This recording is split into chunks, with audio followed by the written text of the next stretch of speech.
Ale.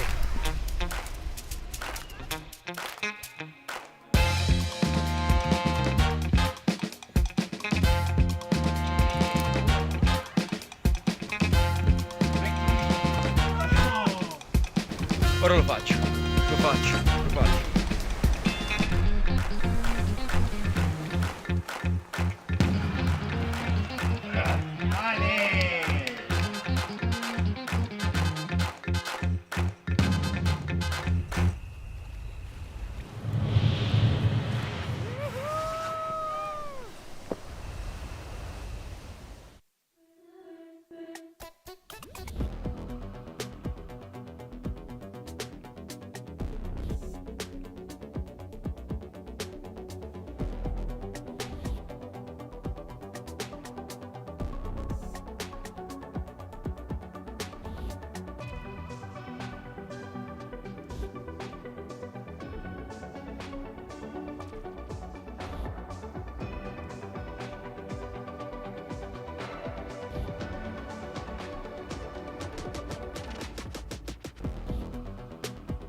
C'est bon pour toi, Olivier?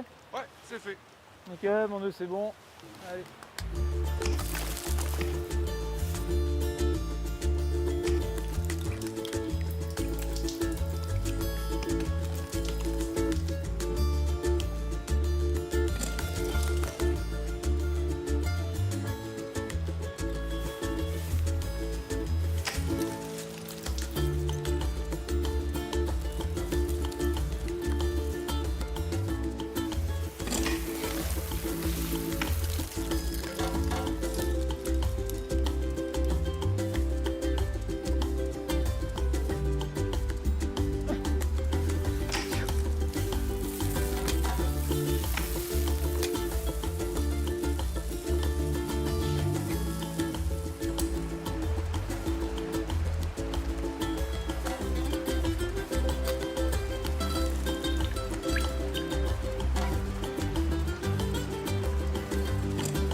De poder estar sin señal, en un lugar con aire limpio, agua limpia y Creo que es el mayor valor del Valle de Cochamó.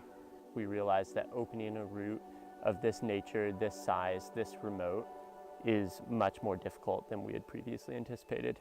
There were a lot more unknowns. No one had actually free climbed this route before. The climbing team is like one of the most important things in trying to tackle an objective.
Dale.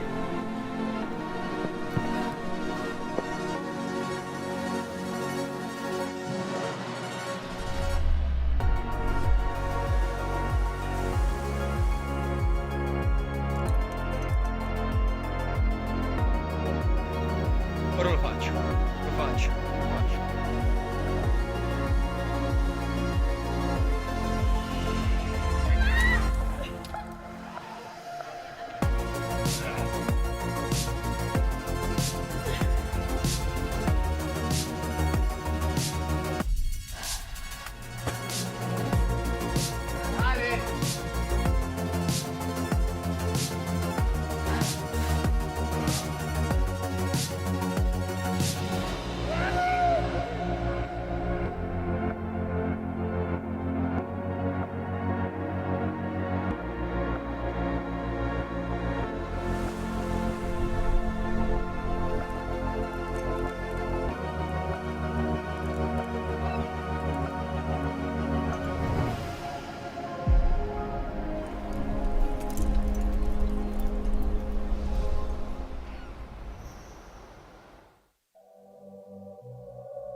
Hello, hello, Internet land. Welcome to the 2023 CWIF event here in Sheffield Climbing Works. I'm John Partridge today, joined by Aisha Khan. Aisha, welcome. Hello. We're getting the dream team back together. Back together again. You know, 2022 vibes. It's basically the same thing, but not. We're just a little bit older. Yeah, a little bit older, a little bit wiser. That seems to keep happening. Welcome to everybody who's joining us today. As you can see on our screen, a bit of a schedule for you as to what's going to happen. 12 o'clock today, we're going to begin our semi-final round. As you can see, 4 blocks, 5 minutes on, 5 minutes off. You know the drill. Should finish around 2:30. We've got 20 men and 20 women to fight through these boulders, so there's going to be plenty of action. And then later on this evening, 5:45, we will see who has been victorious in the semi-final round, present them to you for your amusement, and then we'll see them battle it out at 6 till 8:30 on the final boulders. So yeah, Aisha, yesterday you had a bit of a pull on. How'd you get on? Yeah, it was good fun. My biceps and shoulders are sufficiently sore from it. Nice. But it's always such an amazing vibe. That's the thing about CWIF, isn't it? It's simultaneously kind of a World Cup and also just this amazing community event. You've got Team GB athletes competing alongside 7-year-old squad kids competing alongside their moms, and everyone's cheering for each other and sharing beta, and it's just such a good vibe. It's really good fun. Yeah. I think it really is one of those unique events. You've obviously got a few across the tour before we start out. You've got things like Plywood Masters a couple of weeks ago, Studio Block last weekend. So it's a really sort of the pre-season for a lot of these athletes who are going to come out hopefully into the World Cup circuit. We had the GB selection recently. Anybody catch your eye on the mats when you were shuffling your own way around? I mean, all of the women, to be fair. We were talking about this earlier. The women climbing scene in Britain at the moment is really exciting. Yeah. We've also got some names from Canada. My brethren, Alana Yip, coming out in the lead for the women. So yeah, excited for both male and female, but I've got some mates, so I'm a little bit biased on the women's side. So you're going to be parted down. I love it. Good. Okay. Well, of course, I'll be following everybody completely and totally giving impartial. everybody a fair share. Yeah. But I have just happened to see in the corner of my eye our first male finalist who's sitting ready to come on the mat.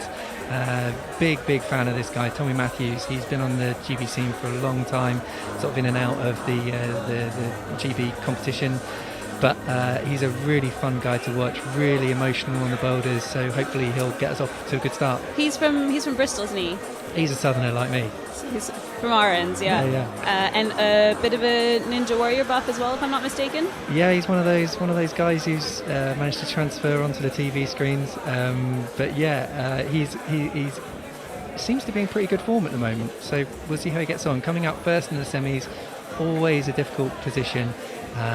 You've got all of the clean boulders in front of you, so maybe you're getting the good conditions, but you're lacking that sort of knowledge as to who's done what on the blocks, which is good to know.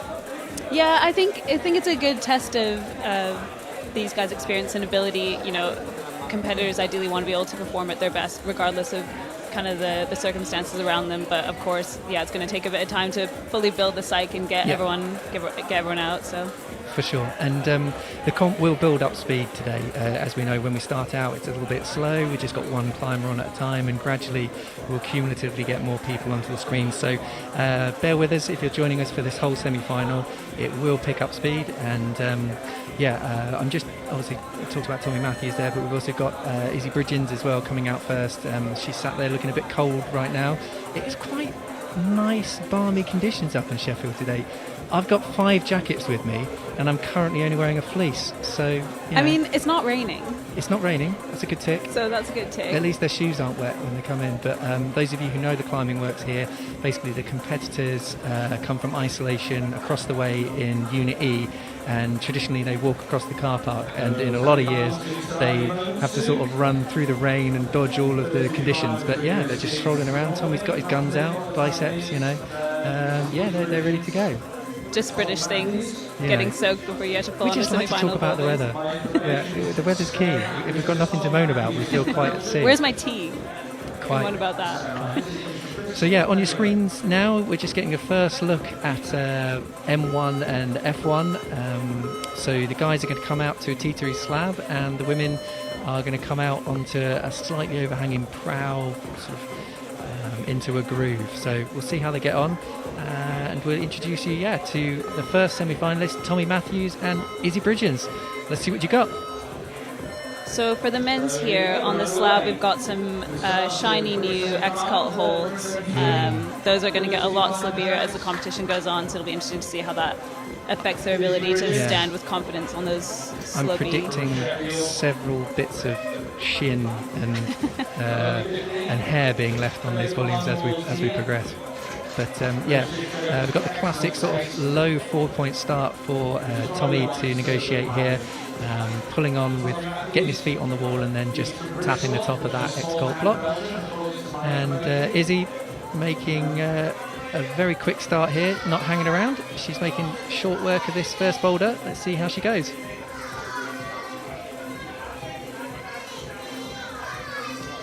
Yeah, super strong around here, taking her time. Super flexibility in that corner. Up to the first screw on as well. Basically doing a split. So there's a few different options for this bit. I know I was speaking to the setters and they were saying getting into the zone might be a bit cruxy, but it looks like Izzy's just reaching past to that next screw on. Yeah, she's choosing not to do that shoulder transition to where her foot is and just skipped it out completely, which is very impressive. I wonder how it's going to work out setting her up.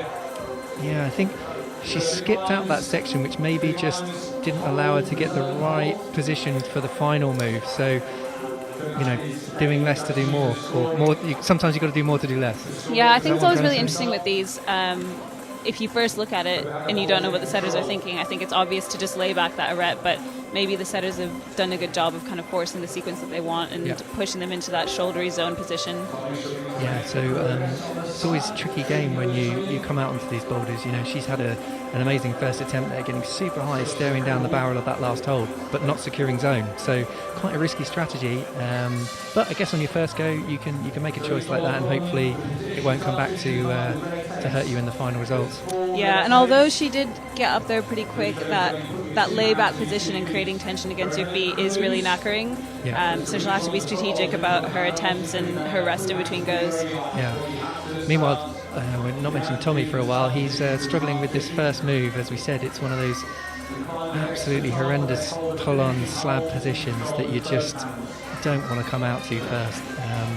He's choosing to sort of get more weight onto the left foot and put a heel in, which isn't serving him well. The tech, as we saw from Max Ayrton, one of the route setters, when he was just testing it before going live, was to stand very, very tall up on top, both of your toes, and then just tap it with your fingers. Meanwhile, Izzy back into the groove of death. She knows what to do a bit better. Come on, see what you got. Eyeing it up now. Really got to get the right foot high to get some push. Locking it down.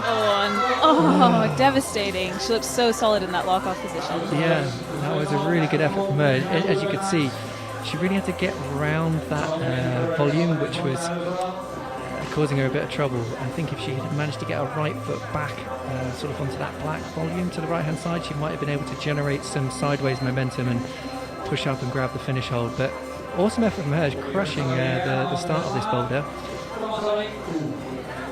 Meanwhile, Tommy not living his best life on this first boulder. I don't know about you, Aisha, but when I used to compete in the CWIF or just events in general, I used to hate coming out to slabs. It's like my nightmare.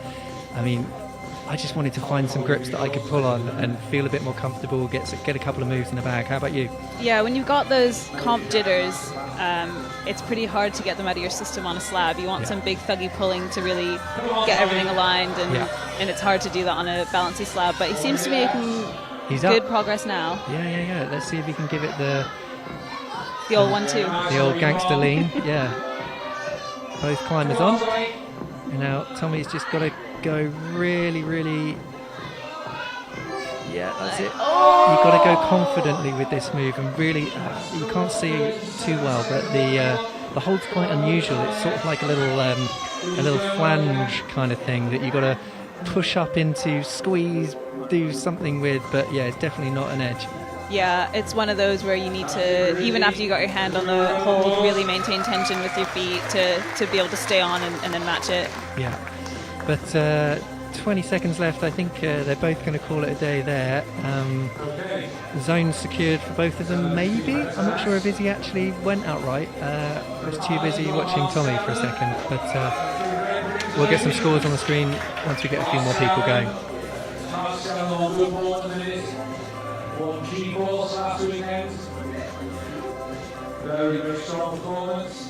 So next competitors out, we've got Mark Scanlon from Great Britain. I think he's actually Irish, Mark Scanlon. I think that might be incorrect. And of course, somebody you know really well, Zoe Petermans. The woman, the myth, the legend, Zoe Petermans. Yeah, she's really, really another person I enjoy watching. She's so much emotion, really, really good at climbing across all the disciplines. You know, she's very powerful, dynamic. And she's really up to her game. I know she did really well in CWIF last year, obviously, and since then she's sort of continued that on. Yeah, it's been amazing to see her hard work pay off. She's grown so much as an athlete, and not just physically but mentally. You know, it's such a hard game to kind of keep coming back to year after year. Yeah. But it's amazing to see her progress. Yeah, and of course this is a wall that she knows very well, so I'm sure she'll be hoping to put in another good performance today. And at the moment, making short work of this first section. Choosing also to do the wide bridge split position straight up into the groove. Let's see what she does, if anything, differently to Izzy. Now there's the route climber chalking up. Nice. So she's read it differently, read going to the zone. I think that's probably maybe her experience of knowing zones are going to be important, so make sure you secure it. Yeah, and you could see there as well, she looked so comfortable chalking up before she went over, and then in an instant she was off. So that does look really physical. It's hard to say what's the better method at this point. For sure. And we got Mark Scanlon on the T2 slab, just pinging off. My top tip from Mark, I think he needs like an Alice band or something to keep the hair out of his face. He was blowing his hair away during the problem. I think he blew himself off that first. Yeah, and being able to see, I find, is often quite helpful. Yeah, it's underrated. The boulders. Yeah. Come on, Zoe. Here we go. Second attempt for Zoe Petermans. She's looking in great shape on this start to the season here on the RAD CWIF. This is the 16th edition of CWIF. Obviously, we've missed, I think, just 1 year due to COVID. Oh my goodness, wow. What a foot jam. Absolutely casual through Come there. on, Zoe. Come on. Come on. She's got a good position to drive off now. Come on, Zoe. Yeah. Awesome effort from Zoe. Amazing stuff. So we have our first top at the semi-final. Big smile. Yeah. That's what we like to Zoe see. Petermans with a top on her second attempt. That's not bad. Yeah, and I also didn't read that foot jam beta. That No. worked really well for her. Yeah, I think we'll probably see quite a bit of this. People making decisions: do you go left? Do you go right? Do you take the zone? Do you not? Let's see how the others read it. But yeah, quick top for her is going to pay dividends, hopefully. And that's the thing, like all of these competitors are capable of all of these boulders. It just comes down to who can read it the best for their body the quickest and execute. Yeah, absolutely. Meanwhile, if you're just catching up, M1, we haven't seen a top yet. This is our second competitor, Mark Scanlon. Just having his first couple of goes, trying to feel his way through the old slab of doom to start. Yeah, you'll see him standing up, and then he had to reach back down to establish 3 points on that top one. Come on, Mark. Nice and slow. What do we say to the kids in climbing? Heels down, heels down. Come on, drive through, buddy. Yeah, nice. Come on, Mark. Come on. Come on. That's it, nice and steady. Good here. Come on, Mark. Going to secure the zone. He's got lead room for the match, that's it. And now this is where you've got to be super confident. Stand up really, really hard on your feet to keep tension between the palm and foot. Yes, there we go. Oh no. Devastating. Yeah, that is absolute curse from us. He definitely found the knowledge though, using the opposition of right foot push, left hand palm. Yeah, you could see he almost he got up on the foot a little bit dynamically and then kind of stopped and was able to place his hand kind of carefully on that top hold. So hopefully he can do it again. Yeah, running short of time though, 37 seconds. He's got to get on. He's getting frustrated now. That is the worst thing in the world when you know, he now knows he can do the boulder, he knows how to do it, it's just that clock running down. So he's got to keep it cool and calm. 20 seconds, you could do it. Nah, sacked it off. I think that's it. Give it up for Mark Scanlon. Amazing effort from him, though. Super close. Nice. It is So- devastating. Like they all do so well, and I you can know. see how disappointed they are, and you just want to be like, "You're doing great. Yeah, you're okay. I'm so proud of you." Yeah, we're super proud of you. So yeah, the event's going to move a bit thick and faster. More and more people coming through now. So we're going to open up M2 and F2 boulders. So it's the first time we'll see climbers on those, and we're also going to be joined by Jamie Jenkins and Provisional on their first boulders. Ros is we could say veteran now, I guess, of the UK comp scene. She has been there, seen it, done it. Ticked it. Comps, completed it, mate. Yeah, she's no slouch outside either. Really impressive sport climber. Yeah.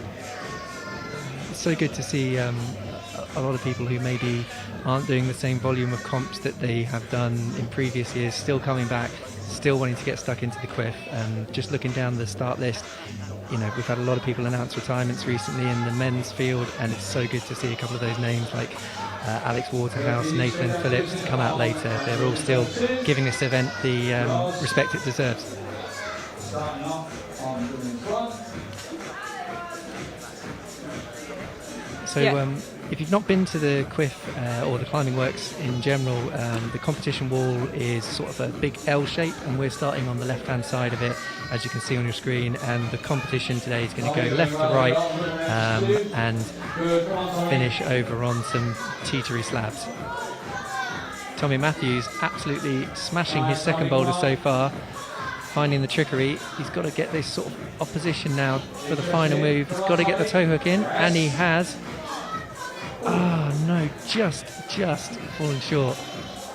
And that final hold is really slopey. You need to be able to maintain tension again there as well in order Yeah. to stay on. Yeah, with the feet pointing in the opposite direction, I'm guessing there's some kind of knee bar, some kind of scumming going on with the legs. Wow. Jamie Jenkins, that was super impressive. Absolutely floating up the start of his first boulder and losing concentration on the final hold. Izzy trying to figure out her way through this volume section on F2. Yeah. There's another screw, and I'm not sure you can see it on the bottom there. But I think there's quite a few different options and knee bars you can use to get around there. Yeah. And it looks like getting to the end is going to be really tricky. Again, I was talking to the setters, and they were saying if you can find the exact right position, it's not too bad, but to actually be able to read it and find that position until you do it feels nearly impossible. That's what I say on every time I do a tour with them. They're like, yeah, you know, if you find the right position, it's steady. And then nobody finds the right position. That's why it's comp climbing, isn't it? You know, like setters just love the sandbag, I think. Yeah, they always feel easy when you do them. But Izzy is one of our younger competitors, so it's an awesome effort from her to make it into the semi-final. You know, competing alongside international World Cup winners and Olympians in the male category. You know, it's a pretty cool event. Yeah, with a lot of these younger competitors, though, like you can see their focus and experience, and you know they don't look like they're young competitors. They look like they're coming out and they mean business and they know what to do. Yeah. Well, that's the thing. I mean, if you've been on the comp circuit since, I don't know, you started doing the YCS when you're age 6, when you get to like 12, you've already had like longer than my entire career was. And yeah, I think that's one of the things we're certainly noticing in the overall GB squad. Like the standard is just getting higher and higher, and I think we're seeing that translate through into international results, which is exciting, really exciting. Jamie Jenkins back up on his first boulder. It's really interesting to note where they choose to stand on these X-Cup volumes. You generally kind of think that there's one spot that's better, but they seem to be kind of making different choices. Yeah. This is like the worst nightmare, I think, for somebody like Jamie, who just floated through to that last move, just foot popped, and then he struggled to get back into the same position. So that's rough. Same with Tommy Matthews on his second boulder. He's just floating all the way up to the last move pretty much and unable to do it. Yeah, it takes a lot of focus and presence to, when you have one of those goes where you get really close to the beginning and then you pop off, to take a moment, take a breath, remember what you did, so that you can repeat it and get through those bits efficiently again.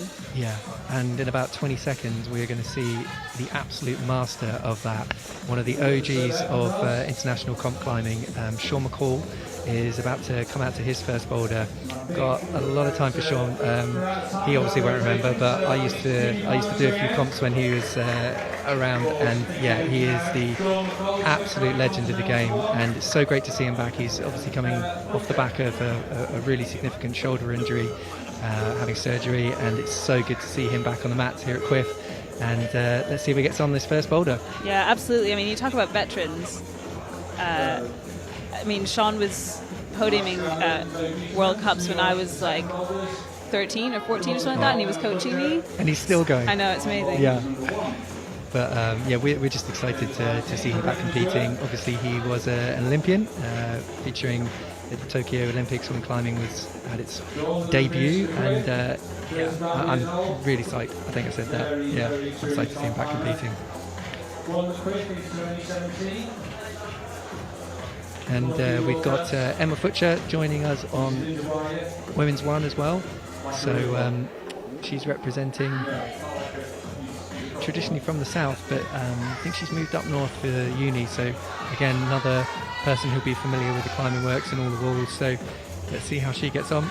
The Great Migration, all the strong kids from the south just make their way up to Sheffield. It's like a vacuum. I wonder what would happen if the south had some like decent quality rock. Would we stand a chance? I don't know. I think it's the training scene, to be fair. I mean, so many of these people, they just get out on grit a few times a year and they happen to crush it. But I think it's the training vibes and having all these strong people to get you psyched and train with and practice comp blocks together. Agreed. Yeah, particularly if you're into the comp scene. Yeah, you know, training alongside like-minded people. Oh wow, sorry, Zoe Peterman's super strong on this. In a world of pain here with the cross through. That looks amazing. Using her route climbing knowledge there. Really efficient sequence. So securing zone. What's she got left for the top now? So she's got to transition probably into a left-hand palm, I would imagine, to keep the opposition. That last volume is very, very slopey, and there's a big palm print for your right hand. So I imagine she's going to have to go slow like this. Come on, Zoe, press it out. Come on, Zoe, come on.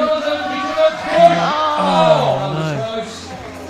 Yeah, just that transition shoulder to shoulder, you know, she's obviously got the strength, but I think was just a little bit too bunched up on the feet to get any kind of weight off the shoulder to transition. Yeah. Meanwhile, we've got Sean and Emma still slugging it away on their first boulder. We've seen quite a few guys on this first one struggle with the first move, but once they find the correct sequence, they then tend to get towards the top of the boulder. So I'm sure Sean will figure this out soon. Same with Emma. Most people seem to be getting sucked into this red volume groove section, just like this. Come on, looking strong.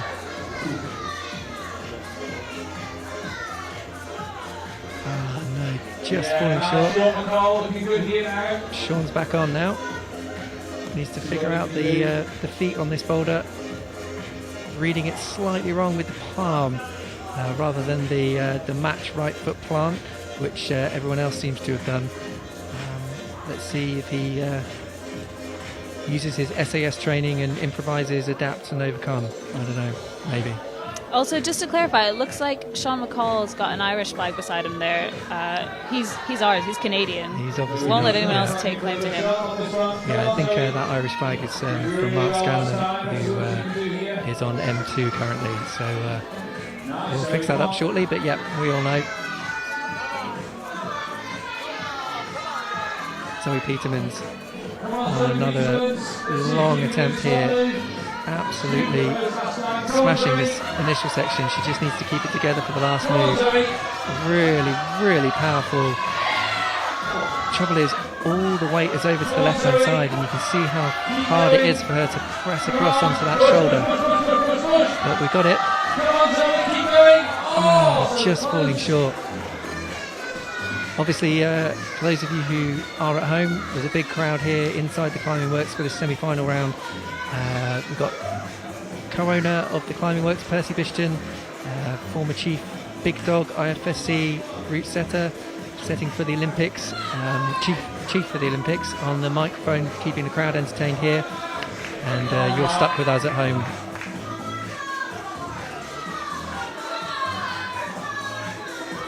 So if I might, Aisha, the route setter said that definitely the boulders increase in difficulty 1, 2, 3. So it's not surprising that we've not seen a top on the second climbs yet. Is that right?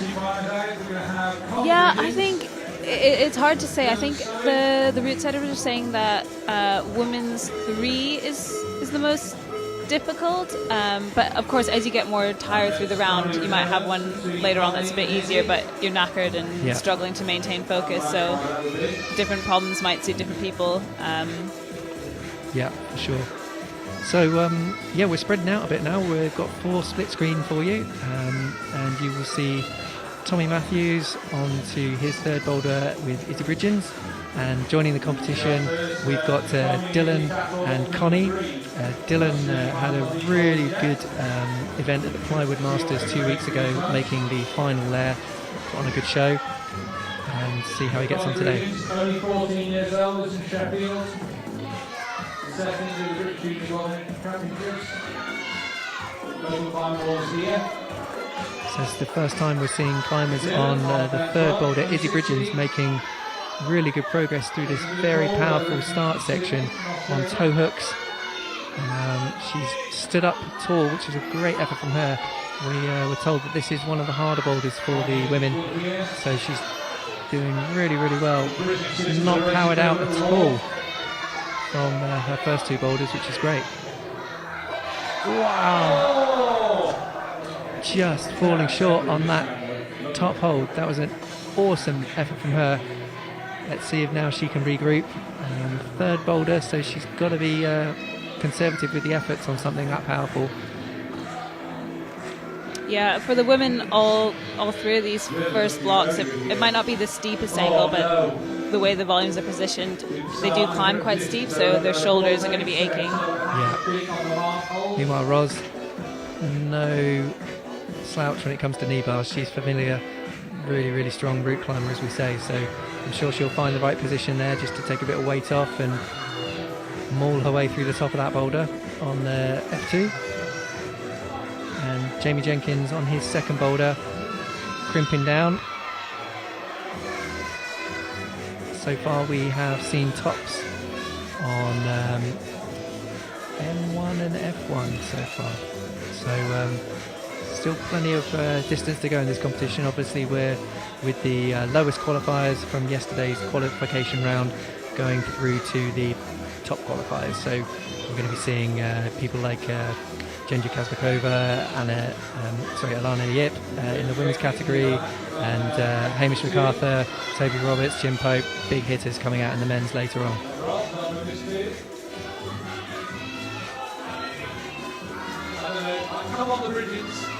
Really impressed with Izzy on this climb. She's like finding this open start sequence really, really simple, and we were told that is quite a tricky one, so good effort from her. Connie making good progress as well. Oh. Come on. Here she goes. Yes, she's kept the foot tension this time. Just got to match it. Yes. Nicely done. That is good darts from Izzy there.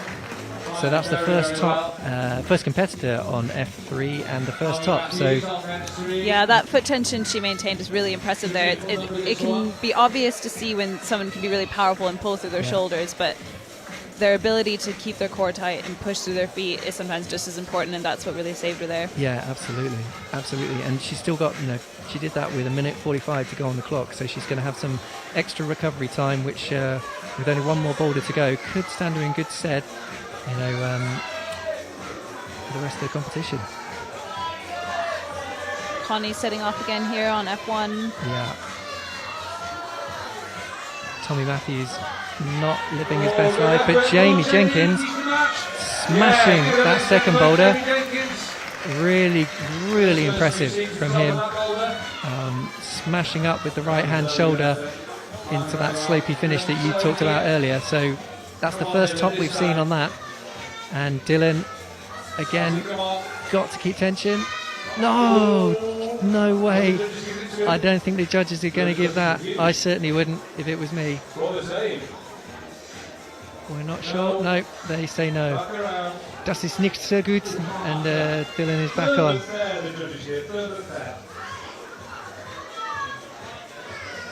So we've only got 4 climbers, having seen a few tops on M2 and F3. But we're at the end of this rotation, so far not many tops, and we would expect to see more later. God, that's heartbreaking, isn't it? When you fall off on the match on the top of a boulder. That is the absolute worst. So unlucky for Dylan then. But his luck is our gain as we get another 2 competitors coming out. So we're going to be joined by Luca Martins and Jenny Lee is next. So sorry, Emma Edwards is coming out. Yeah, sidetrack. Then Sean McCall coming out to check his second boulder out with Emma Futcher. And Mark Scanlon giving a good brush to the starting squadra holds. With those starting pockets being PU, they're going to be a lot more slippy. I find with fiberglass volumes, if you give them a good brush, you can kind of regain a lot of the grippiness, whereas I don't know, those PU holds, they just get so gammy. Yeah, that's going to make an already quite difficult sequence even harder on the start of M3 over there. That's for sure. So everyone on the mat at the moment, nobody making much progress. Sean McCall just about to give his second boulder his first try. We've got Mark Scanlon on his third boulder, first attempt. Luca not enjoying life on the slab. He's obviously quite a tall competitor in the men's category, so he might struggle to find the start position because it's quite a tight ball where you've got to stand on your feet. Bunch, isn't it? And choosing to run onto it as well, which might not be the way forward.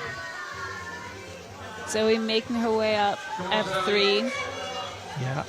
Oh yeah, and also got Emma Edwards up into the zone, securing that, which is really good. That's going to put her in a good position to push off with the right foot. Good knee scum. Just needs to kind of transfer that right hand. There he is.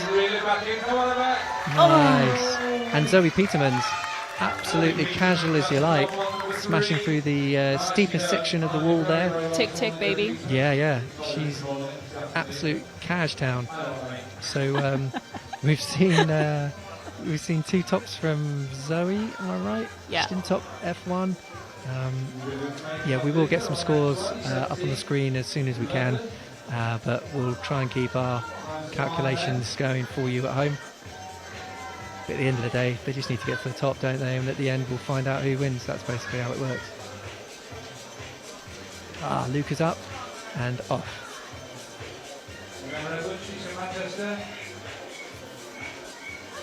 Mark Scanlon pulling on for his second attempt on the third boulder, which we're told is definitely the hardest one in the male competition.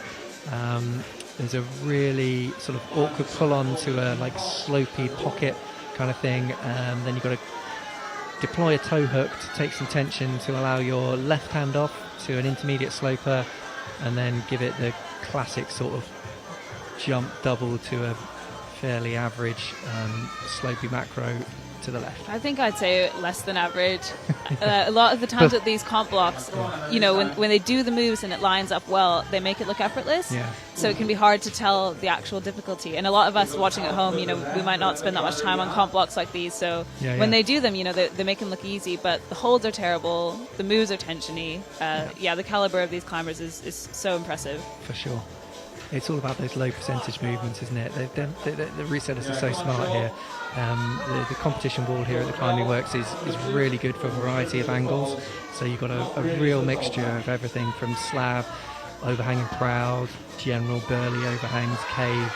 Yeah, they're going to be challenged across everything. and with it being such an international event at the start of the season, it is such a good test run for these athletes ahead of the season. You can see Sean breathing on his fingers there, and I can't actually tell if they're cold and he's warming them up or if they're hot and he's trying to cool them down. I think he might be trying to cool them down if I'm right. It's pretty warm in here. Yeah, it's much warmer than usual. I'm sure the temperature will drop tonight for tonight's final, but right now it's a nice March day here in Sheffield. For those of you joining us, obviously you'll be aware that Sean McCall is an absolute wad in the international scene. He's been there, done that, but he is coming back from a really substantial shoulder injury, so it's just great to see him back on the mats pulling and getting some comp fitness back. But he's coming into this competition obviously expecting just to get some good training in for the season ahead and try and get some fitness. But we'll see how he gets on the last few climbs. Yeah, these competitions are, like you were saying, CWIF, Block Masters, Studio Block, and then Dock Masters the week before. They've got the World Cup climbers, but there's just a bit more of an element of fun, dare I say. A little bit of the pressure off, a bit more of a kind of party vibe. Competitions, fun. No. That's not. It's serious business here. No, you're right. And I think that's what's great for these athletes is it takes a bit of the psychological pressure off. They can just have fun in that qualifying tour. Did you have fun? Yesterday? Yeah. Oh yeah, absolutely. Okay, good. Yeah. I mean, I wasn't trying to make semis though. I'd imagine if you got that pressure. I never used to have fun in the qualifiers at CWIF. It's just a horrendous mix of like teetery slabs and arrests. Yeah. So we are now fully in the midst of this semi-final round of the RAB CWIF 2023. We've got climbers on all 4 of the semi-final boulders. Tommy Matthews and Izzy Bridgens are now over on the far right-hand side on their 4th block. Some of the graphics are a little bit out. Tommy Matthews, he's not from Belgium. He is, of course, from Dan Saf in the Bristol area.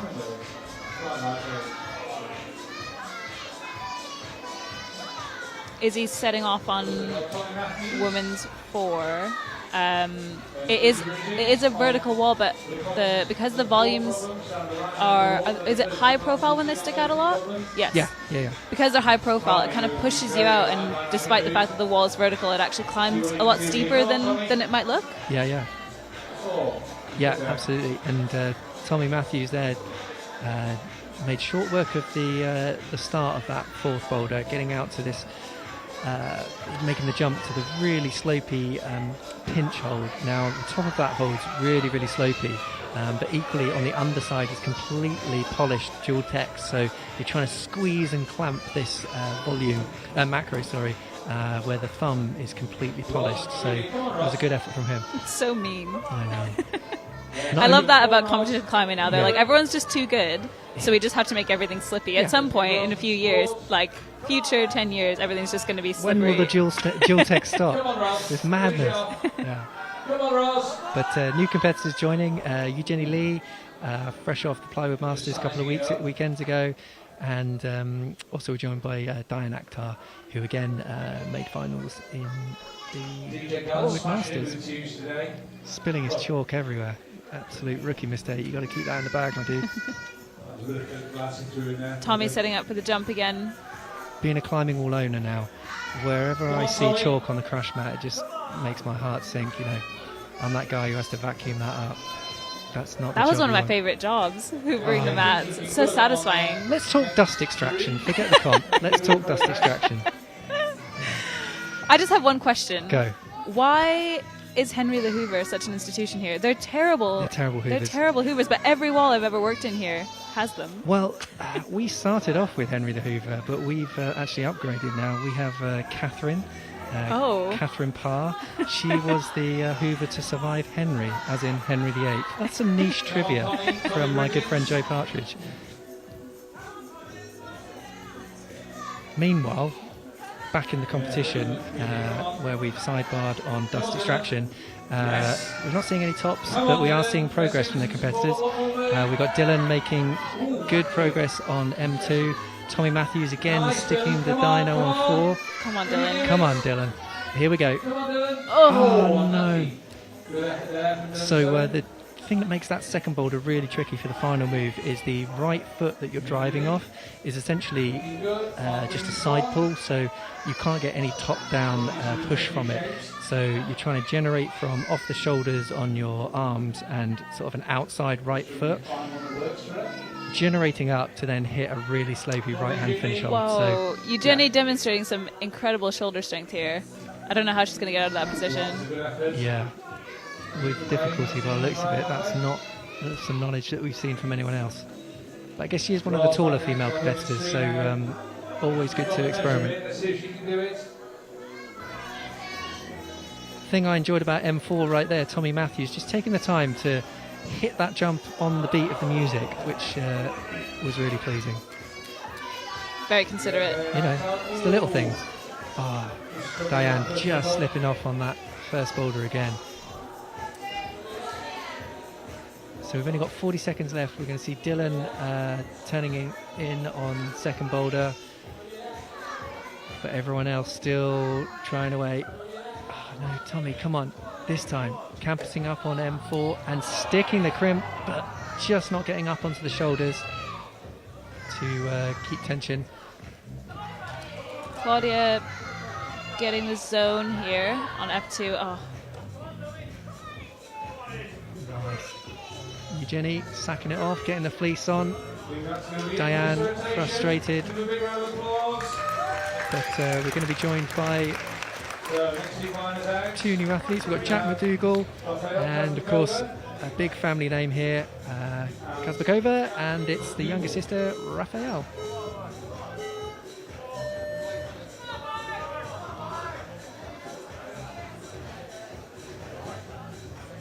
So Sean McCall's also starting his third boulder. Mark Scanlon on his fourth. And we've got Emma Futcher on her third boulder.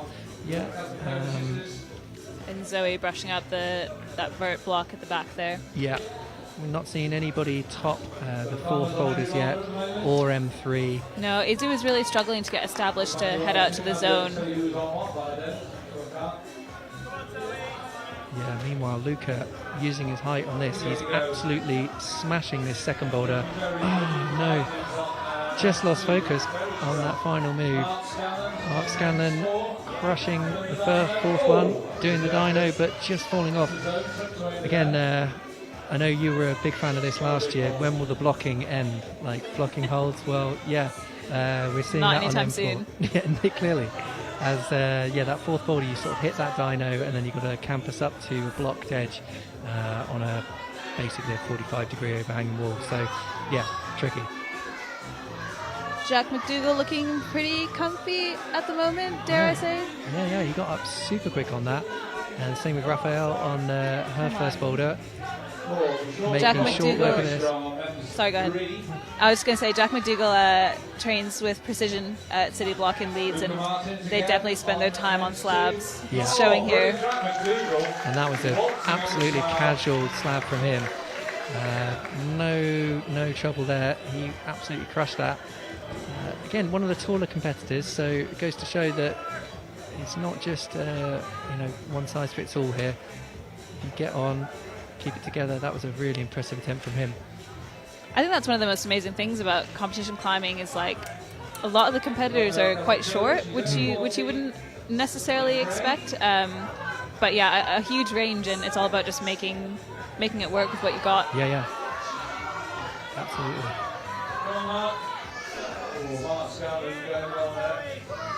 I think the reset is doing a great job so far. The boulders not only looking really, really good, but they're splitting the field quite nicely. We're still in the front half of this semi-final, so we've still got some really, really big hitters to come out, and you'd expect to see more tops from them, but we're still getting a few tops here and there down in the bottom half of the field here, so that's exactly how we want it.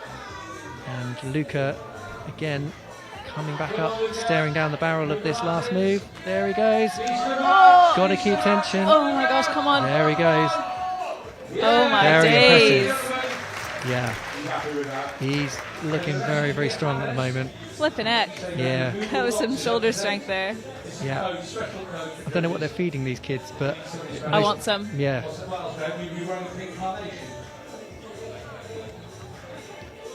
I think Sean will be a bit nervous about this kind of jumpy move on his shoulder. Yeah.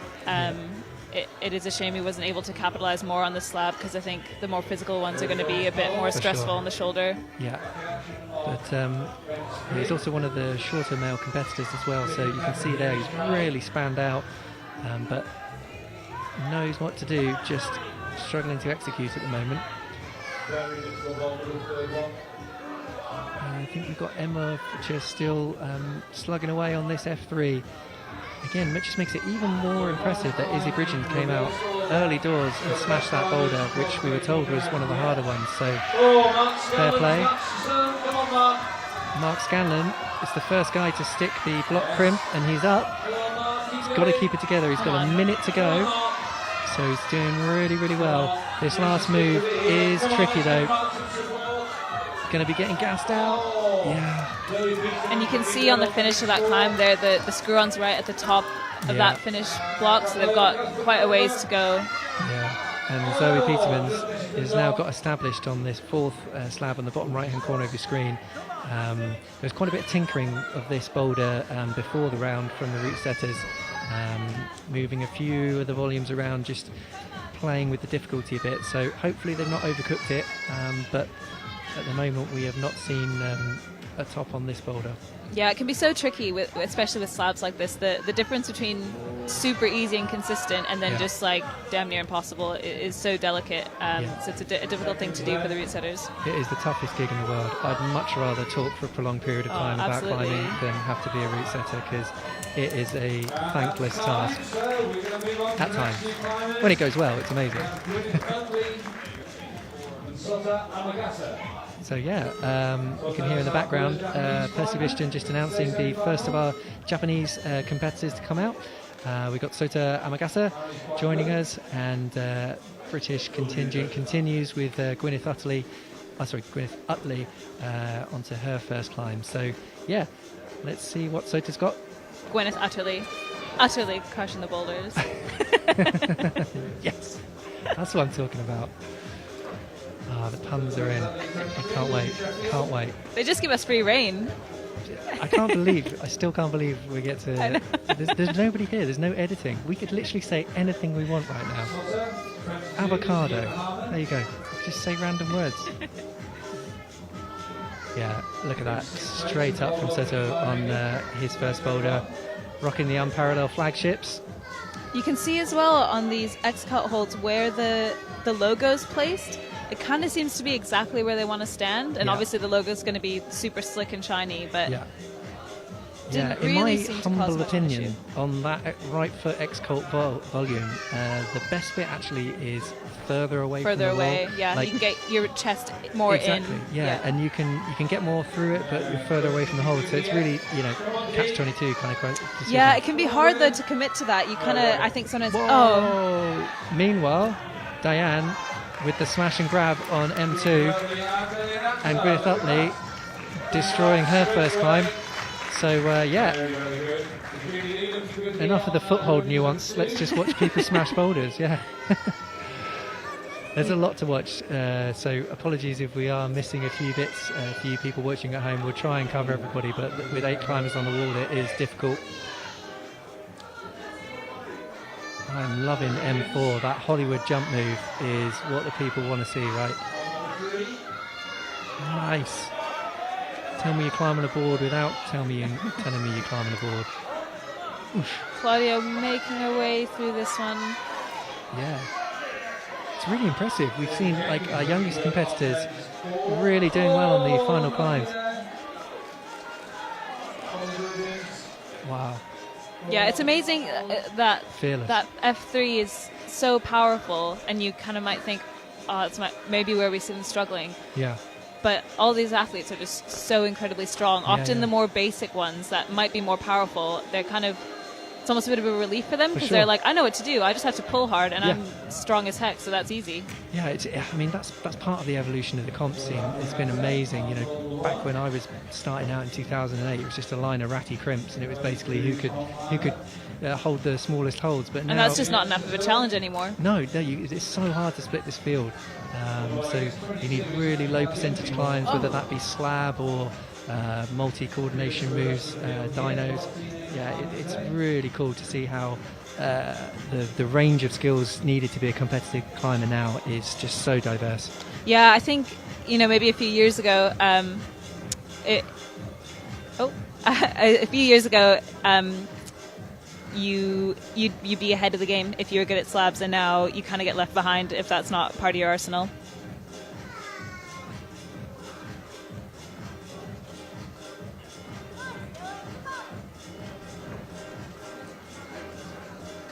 Sota making his way up again here. Oh, nice. Good work. Oh, no. It's that same thing again. Not maybe focusing on the hand, forgetting about the foot, and then losing that opposition. Yeah. Yeah, I think a lot of the people that have made that last move work, they've gone up quite slowly and established that point of balance before getting to the finish hold. Meanwhile, you can't see on the screens, but two big dogs just walked into the house. You got Ned Feely and Shauna Coxey with baby Frankie. Sheffield locals, absolute comp legends, come to check out the next generation. That's cool to see. Jamie setting up for the jump. Yeah. That's my move of the comp so far. Absolutely love that. It's amazing as well, the distance actually isn't necessarily that large. It's just kind of getting the angle just right and hitting the hold in a position that you can actually stay on and have your momentum help you out rather than ripping you off the wall. For sure. And then dead pointing to that crimp. Super subtle. Yeah, it's good on M4, you know, one of those climbs where you could probably spend like 20 attempts on and still make progress, but at the same time get really, really powered out. So, yeah, you want to finish strong. Jamie Jenkins, you can see him 10 seconds down. Also, I do apologise. I think I've been calling Connie Claudia. Absolute punter move. Sorry about that, folks. Oh, she can't hear us, it's fine, you know. But we will get her right on the next boulder for sure. Her family watching will be absolutely cursing my name. I know. It's not an exact science though, it's hard to keep up track with everybody. But anyway, we've got, again, still new competitors coming out. We are nowhere near finished in this competition. So yeah, two new joiners, Michael O'Neill and of course somebody everybody will be familiar with on the UK comp scene, Tara Hayes.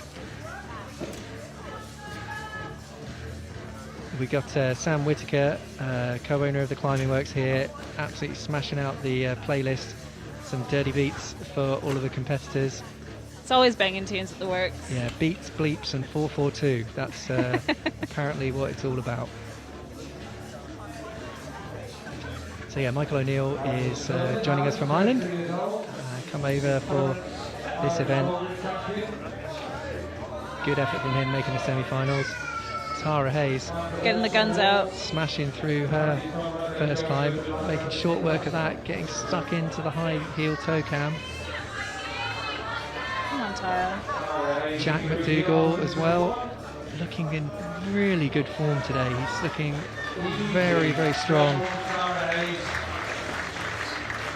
Raphael as well, making short work of her second climb so far.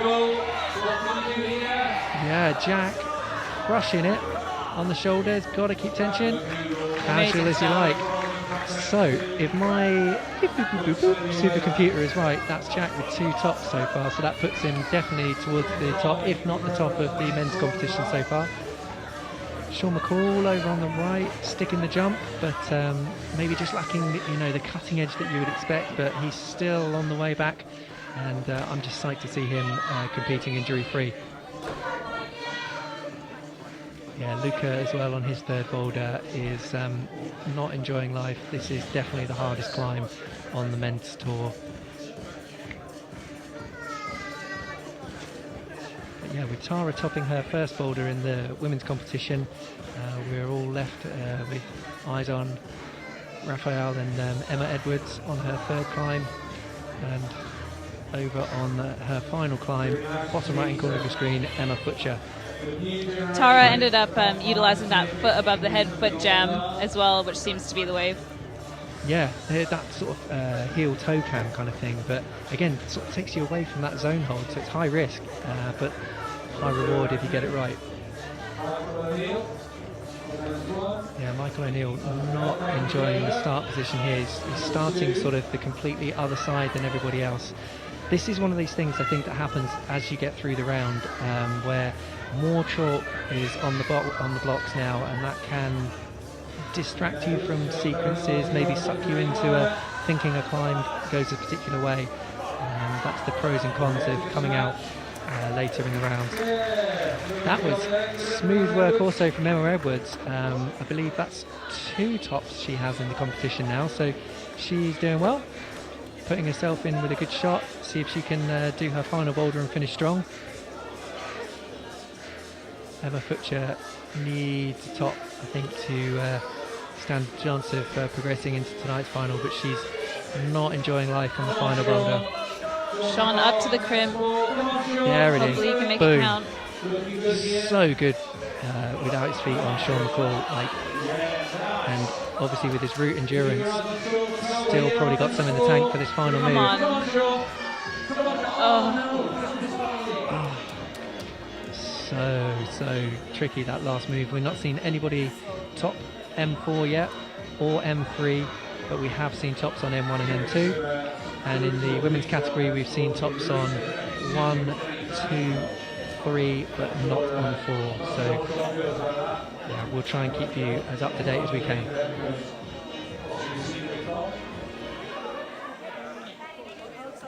Yeah, Raphael getting stuck in on her second boulder.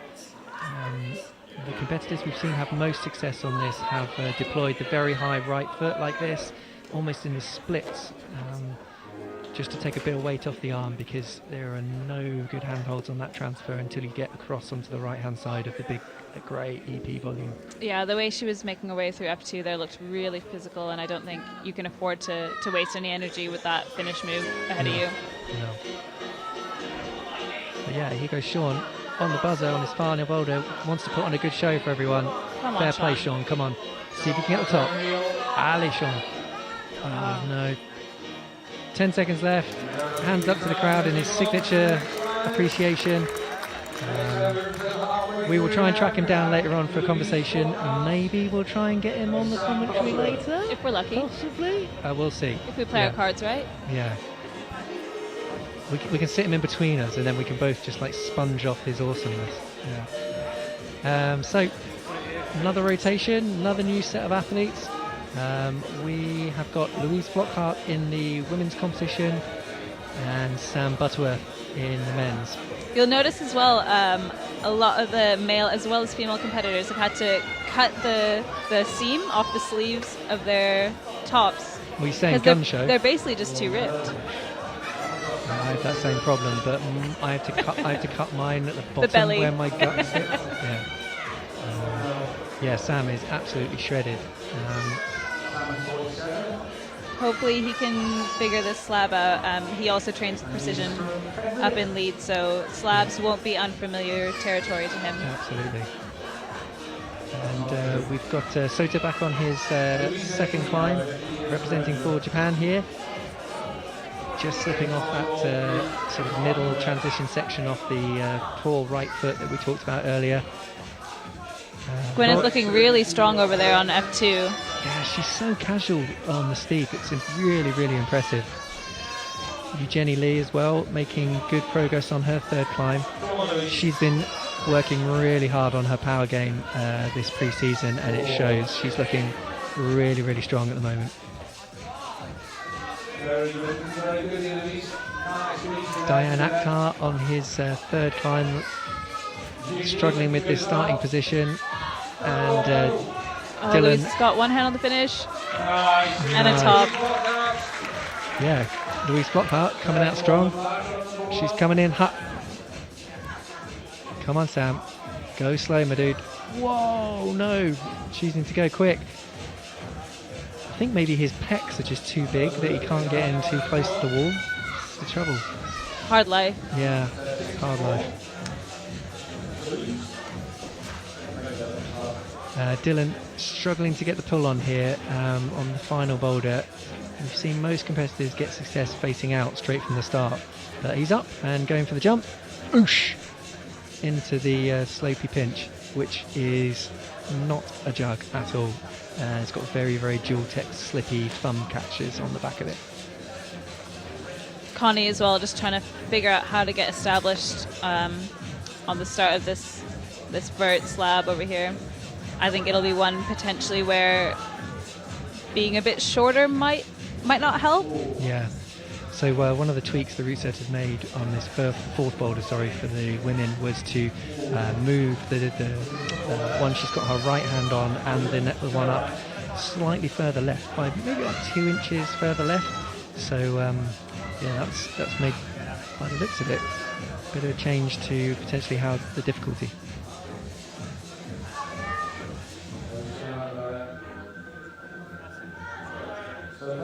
Gwyneth being really strategic. She knows she can get to this beginning bit, so she's having a good rest, getting refocused.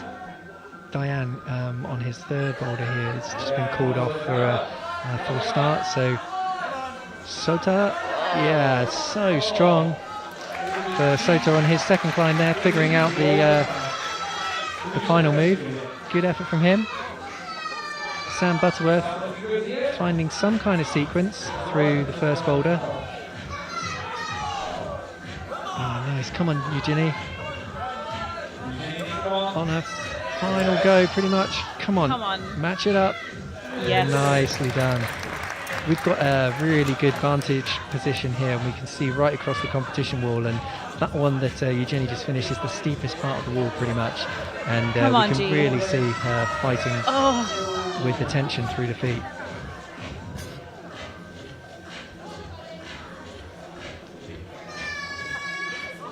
So we've got Sam Butterworth on his first climb. Diane just not quite figuring out, as nobody has yet actually on the third men's boulder, this complex coordination move to sort of get off the starting position. So this first move, steady, get the hand on, and then you've got to generate pretty much two hands straight across. Gwen setting off again with just under 30 seconds left on the clock. Hopefully she can make it count. No. Knackers. Yeah, so frustrating, that kind of climb, and she'll know she could have topped it. Absolutely, yeah. Yeah, she's come off an impressive outdoor season as well. She's just been in Switzerland crushing boulders, and I think she had a sport trip to Spain as well. It's really good to see these athletes who have kind of, I don't want to use the word retired, but retired from the kind of consistent comp scene and then dip back in, and maybe sometimes are able to even perform better because that kind of pressure's removed. Pressure's off. I wish that worked for me, but it definitely doesn't. Meanwhile, we got somebody I'm really, really psyched to see in this semi-final round. Guy I know quite well from down south, Ben Preston, the head route setter down at Volume 1 Climbing. Really cool wall down south if you get the chance to visit. He sets some good boulders down there, and he's straight off the back of a bit of a hot streak. He made the semi-finals at Studio Block last weekend, which is an absolutely amazing effort considering the standard of that field. Yeah, really good effort from him. And we have Thea Cameron for the women. And she is also on a hot streak, having made the finals at Plywood Masters a couple of weekends ago. So yeah, she's a super, super powerful climber. I'm sure she'll make short work of this first boulder.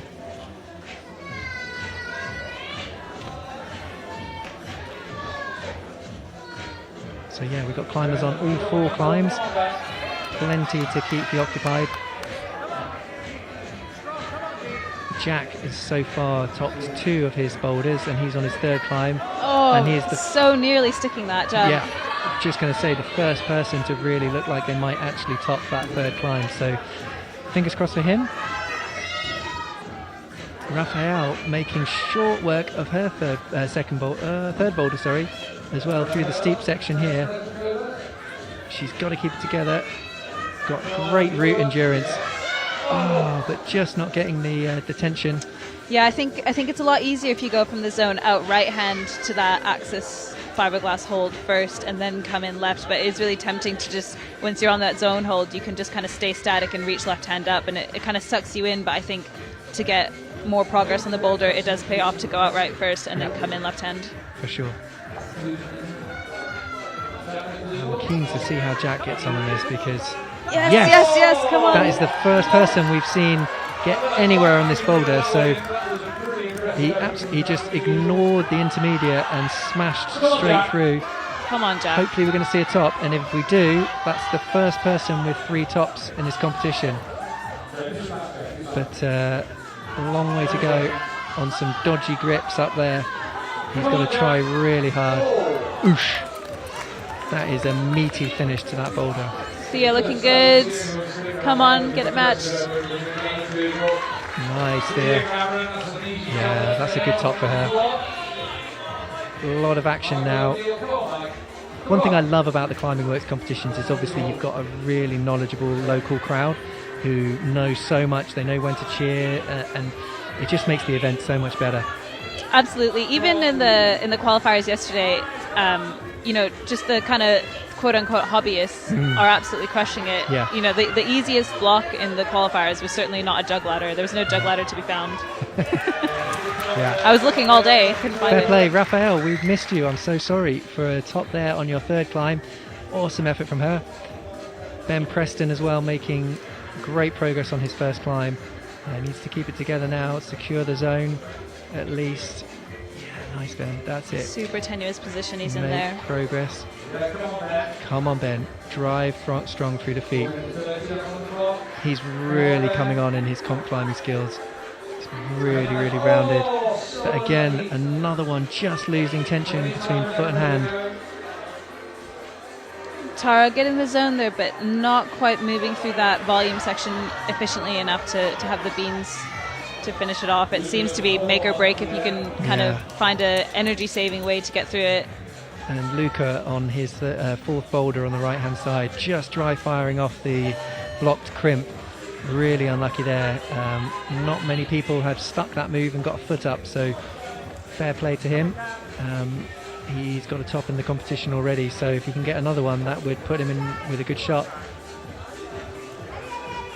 So we're down to the last 45 seconds. Lots of people on lots of boulders still. Ben Preston knows he can do this boulder, just needs to execute. The same with Jack and Luca. See if he's got enough gas in the tank. Come on, hold it. Come on, mate. Stay strong. Reel it in. There you go.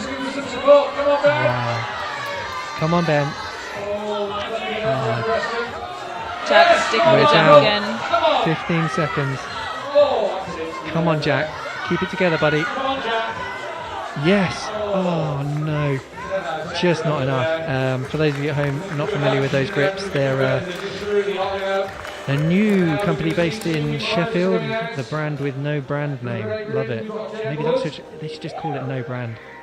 Easy, there you go. My consultancy fees will be in the post to you boys. But yeah, cool shapes. Good to see them on the wall. And we've still got loads of people to join the competition, and somebody we know really well, Billy Rydell and Jen Wood, joining us on their first boulders. So both locals now, really familiar with the competition wall here. Multiple finalists at CWIF, BB British Championships, and Billy in the international circuit, as well as Jen. So yeah, we're really seeing the more experienced athletes coming out now, and I'm sure we're going to see tops thick and fast. Sota brushing and getting ready to have a go at M3. It'll be interesting to see how the athletes that have qualified higher up, how they get on with this jump. If we see some more consistency on that move. Oi! There we go. Was incredible. There's my answer. Deploying the meat hook wrap on that volume. Meat hook wrap 360. You know it. Come on. Smashing through on the flash go. This is really, really impressive. We may see our first top here from Sota in the men's competition. Yes. Come on. I'm not going to lie, that might be one of the best things I've seen this season so far. I know we're like incredible. 3 comps in, but that was phenomenal. And a top potentially for Sam Butterworth to get it matched. Keep the tension. Yes. And the same for Gwyneth Utley and Diane Akhtar over on the far Tick, right tick, hand tick, side. tick. Come on, Diane. He needs this top Come to stand on. a chance. Oh. But just firing out.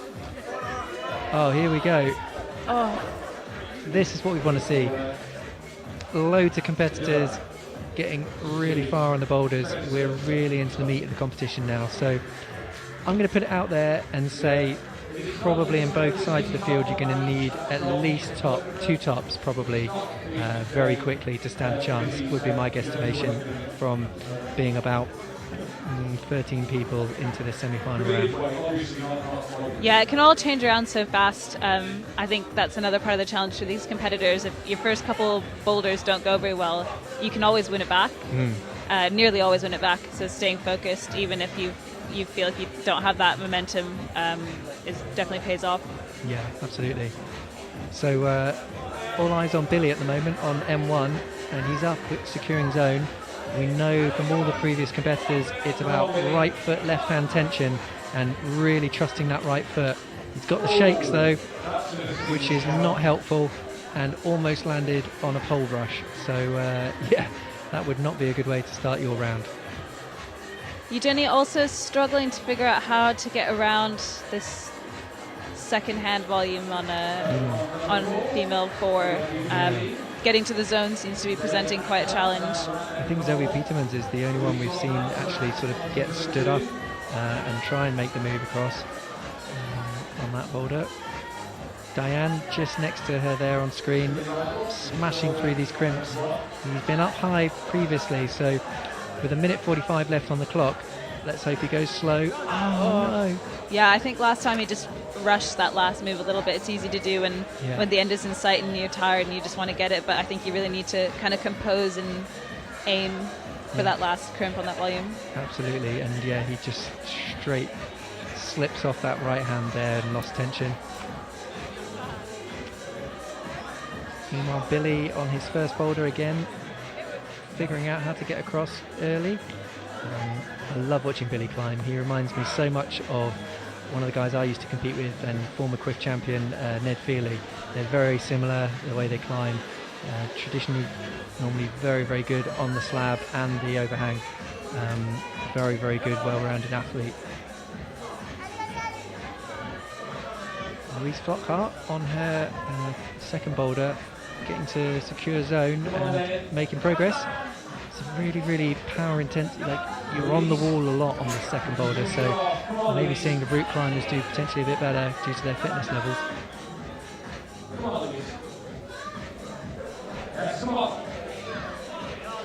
Diane fully gassed out with 30 seconds to go. He's not had a good round today. I think he's going to be pretty unhappy with that after such success in competitions recently. But fair play, he's still sticking with this final boulder, having got up to the last move. He wants to finish strong with 15 seconds to go. Same with Billy Rydell. Last go, best go, Bill. Come on, mate. Oh. Gutted. What we said about those feet, you got to be really, really slow and steady on the feet. So yeah, we got another two people who are not bad at rock climbing coming out now. Nathan Phillips in the men's category recently announced his retirement from international competitions, but being based in Sheffield, obviously you cannot miss out on CWIF.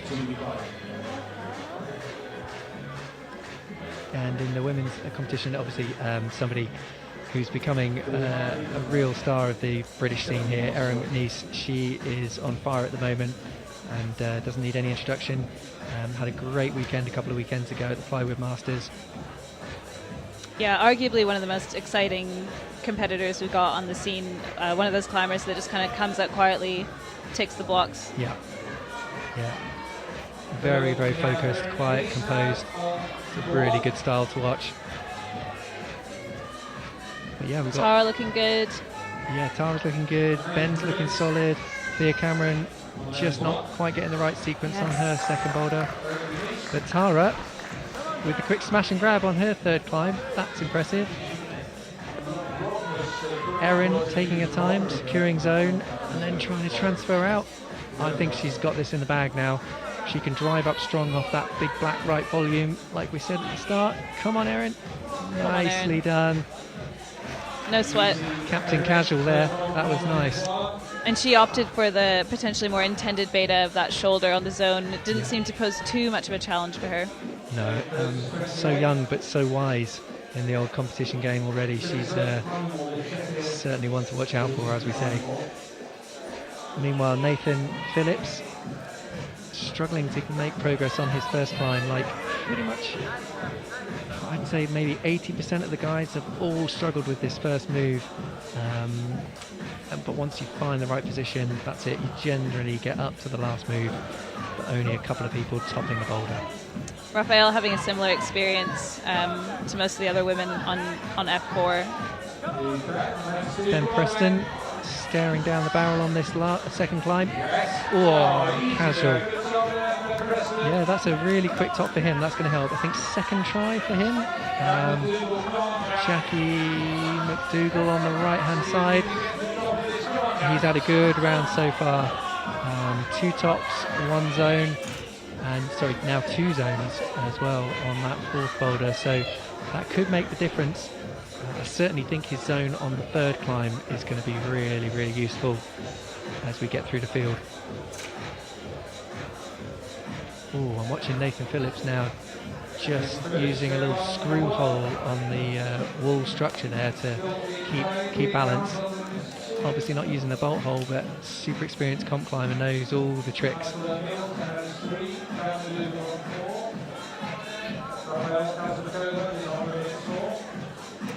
Oh, Nathan just underestimating that move again.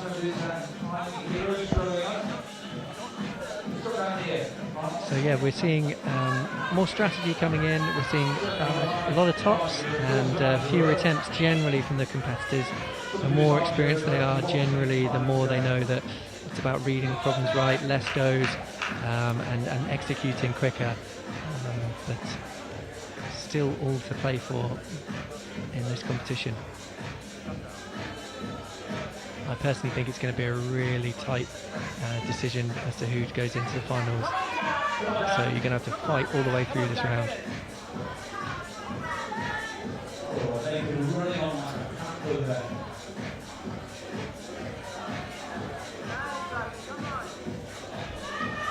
Nathan Phillips back on to his first climb, figuring out the foot sequence to get across.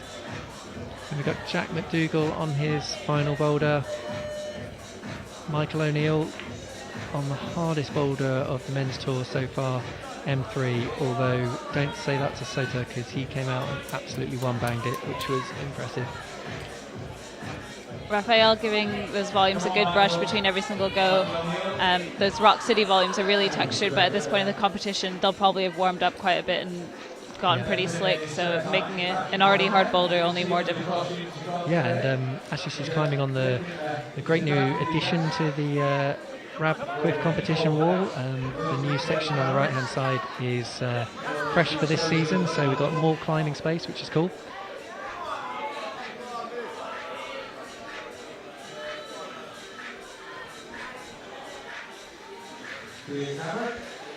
So yeah, we're just about to get another rotation come through. 12 seconds left, just Thea Cameron, and she is not happy with that. She looks really, really frustrated, but still 2 more boulders to go, so I'm sure she will regroup and get going. But we're introducing 2 new people.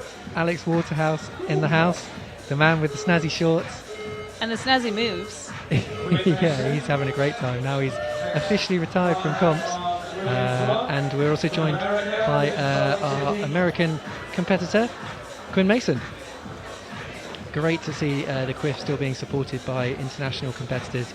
Just shows how much it's valued within the scene as one of the warm-up events for the competition calendar, so it's not to be missed. There aren't many competitions, I think, worldwide where you get the quality of, setting and semi-final, final rounds like this. This really is an institution, CWIF. Absolutely, it's amazing to see the momentum it's been able to keep up over the years. What did we say, it was the 16th? 16th edition, I want to say, yeah. Sota making that jump look easy on M4, as well as that campus to the crimp. Yeah, I'm really impressed with Power Sota. to spare. Basically, he's just destroyed everything that's been put in front of him, which is impressive, and across all the styles, really. I mean, it's just what the Japanese athletes do. Yeah, I think he just it was maybe the slab that he struggled with from the start, if I recall, as everyone has. Alex Waterhouse not enjoying life on the first boulder, but figuring out the more traditional start position like everyone else has adopted. And yeah, Quinn just crushing her first boulder there. Good effort from her, starting strong. 3 more boulders for her. I'm sure she'll be looking to progress into tonight's final. Oh, and a top from Louise. Well held. Yeah, casual. So that's 3 tops for her, I believe. And Alex Waterhouse just slipping off.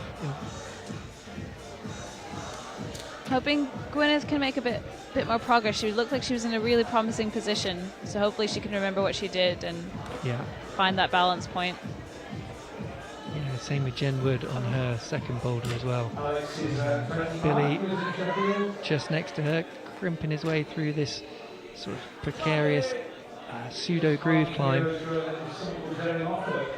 really using his span to his advantage there. Just needs to find the right position to counteract that poor right foothold, which is the toe hook like this, and then he's got to unleash the fury. Come on. Come on, Bill. Come on. Alley, Bill. Come on. Smash. There it is. Foot on. Yes. Yeah. He knows the score. Good top from Billy there. Meanwhile, Sota on his 4th climb.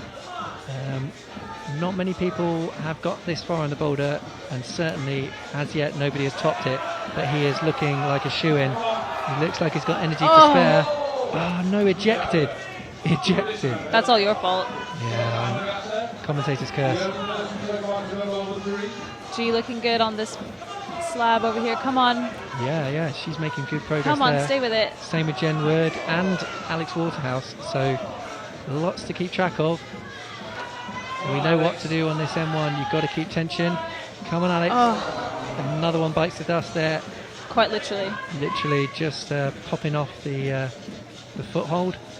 Jen Wood getting stuck into the knee bars, and Gwyneth back on the ground brushing. So, yeah, there's a lot going on. But I think Jen is getting gassed out on this. She must have been on for a good minute, getting transitioned across through those volumes. Sam Butterworth setting up for this jump again. Yeah. Oh, that's the method we saw Sota adopt. The sort of pogo leg swing into a meat hook wrap. God, that sounds so random. Let's keep it PG here. Yeah. Pogo to the meat hook wrap. That's not something I never thought I'd say.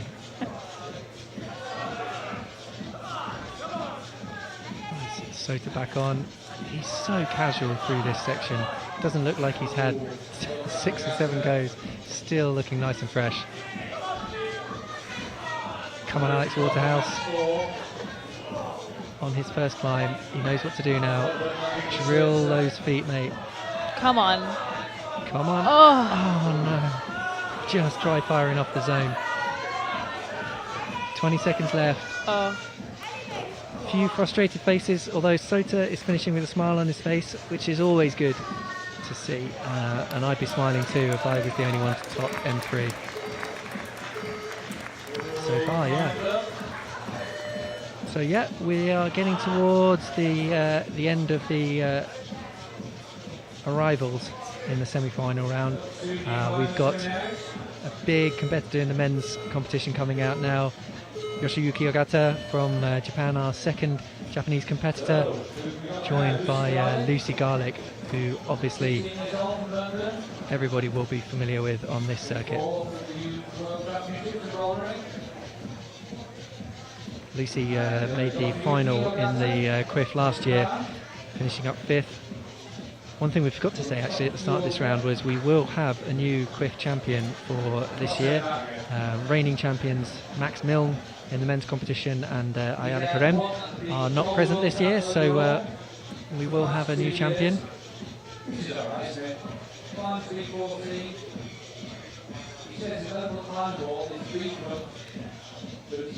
Ben Preston just setting up for this jump here.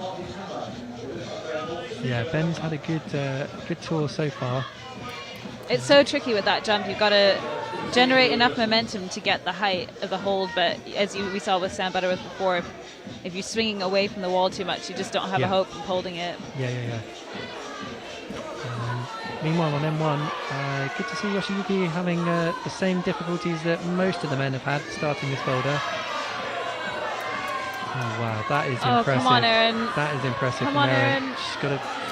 That is very, very strong. Yes. On that full extension, she still seemed like she had amazing strength, even on the open arms. And I couldn't quite see around the corner, but it looks like she occupied that right heel hook. Come on, Michael O'Neill. Could this be the first top on M4? Oh. Yes, come on, buddy. Yes, that is the first top we've seen. So Michael finishing his event strong. A top from Nathan Phillips as well. He's the first one to top, but unfortunately I don't think he got a top on any of the other climbs. So great finish from him, but I do not think we'll see him in tonight's final, considering the standard of field still to come out. Yoshiyuki here choosing the really, really difficult start position, but yeah, he's got his right hip into the wall. Yeah, but still doing it. Oh, was that out of bounds with the left hand? Maybe. I wonder if they'll call him off for that. We'll see. Ben Preston lining up the meat hook wrap, but falling short. Nice. Top for Lucy Garlick. Very, very casual. Considering their age, I'm always amazed at how chilled out a lot of these athletes present. I know it's different on the inside, they're like swans, you know, on the outside they look calm and serene, and inside they're just pedaling hard. But yeah, she's super focused today. We've got Thea Cameron on her third climb. She got so close on the second one, so I'm sure she'll want to be getting a top here. She's a very powerful climber, so we'll know that the steeper stuff should suit her. Yoshiyuki is onto his first climb and struggling to get across onto the zone.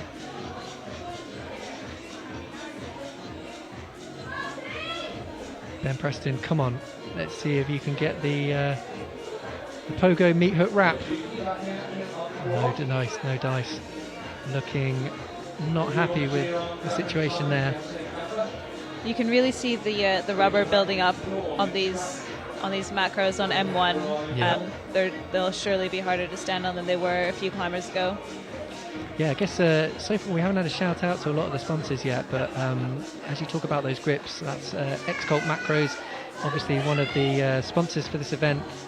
We've got Beta Climb supporting us with the best grips, Axis, X-Cult, Squadra, Vezi, and also supported by EP and Rock City. So the best grips for the best athletes, that's what we want.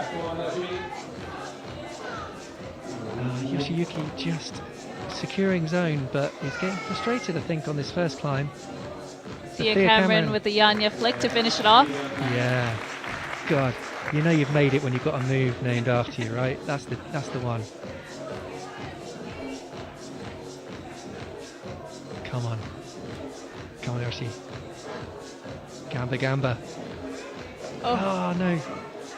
I think he's chilled. I think he knows there's 3 more boulders and he's probably going to smash them. So someone of his caliber will be keeping chill. Yeah, Yoshiyuki has many World Cup podiums. I think 2 overall wins. Yeah. Too many to count. Yeah, he's the Don for sure. But yeah, we've got another 2 Brits coming out now. Everybody will know Jim Pope and Holly Tootill.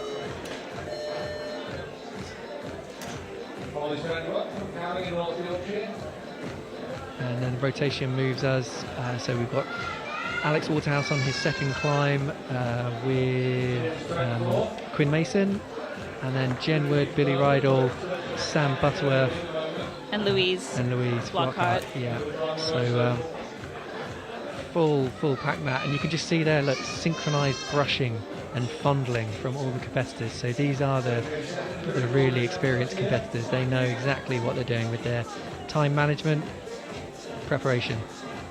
First go, best go. Jim Pope on a rope, setting off on M1. Of course, Jim is a bit of a slab master, I think. Normally he's very well-rounded as an athlete. He's done a huge amount on the grit. Yeah, super impressive trad climber as well. Yeah. I just look across and all I can see is like climbers absolutely smashing it now. Everybody's off the ground, which is cool to see. Alex Waterhouse staring down the barrel. Oh, Louise getting nearly established on that zone on F4. And Quinn Mason, Jen Wood, Billy Rydell just being ejected. Come on. Alex has got to get a better position for this finish. Jen Wood getting the match. Wow. That's impressive from Quinn here. She's just seems to be chilling out. Holly Tutil securing zone, using that opposition method to her advantage.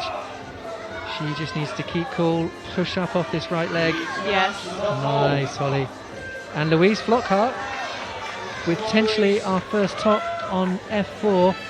Super impressive. She's taking her time, trying to find that balance point. Come on. And doing it. So, if I'm right, every boulder has now been done in the competition, which makes it even more interesting because it's harder for us to keep track of. Yeah, the route setters breathe a sigh of relief. For sure. So the boulder we've seen done the least now is F4 and M3 and M4. We've only seen one top on each of those, whereas the rest of the competition we're seeing quite a few tops. So we will get some scores on your screen as soon as we can, but as you know, with these events it is coming thick and fast and hard to keep track of. At the moment all we care about is watching these guys absolutely crush it, like Jim. Just needed to go a bit slower. Yeah, Quinn Mason seems to have plenty in the tank today. She's chilling out on these grips.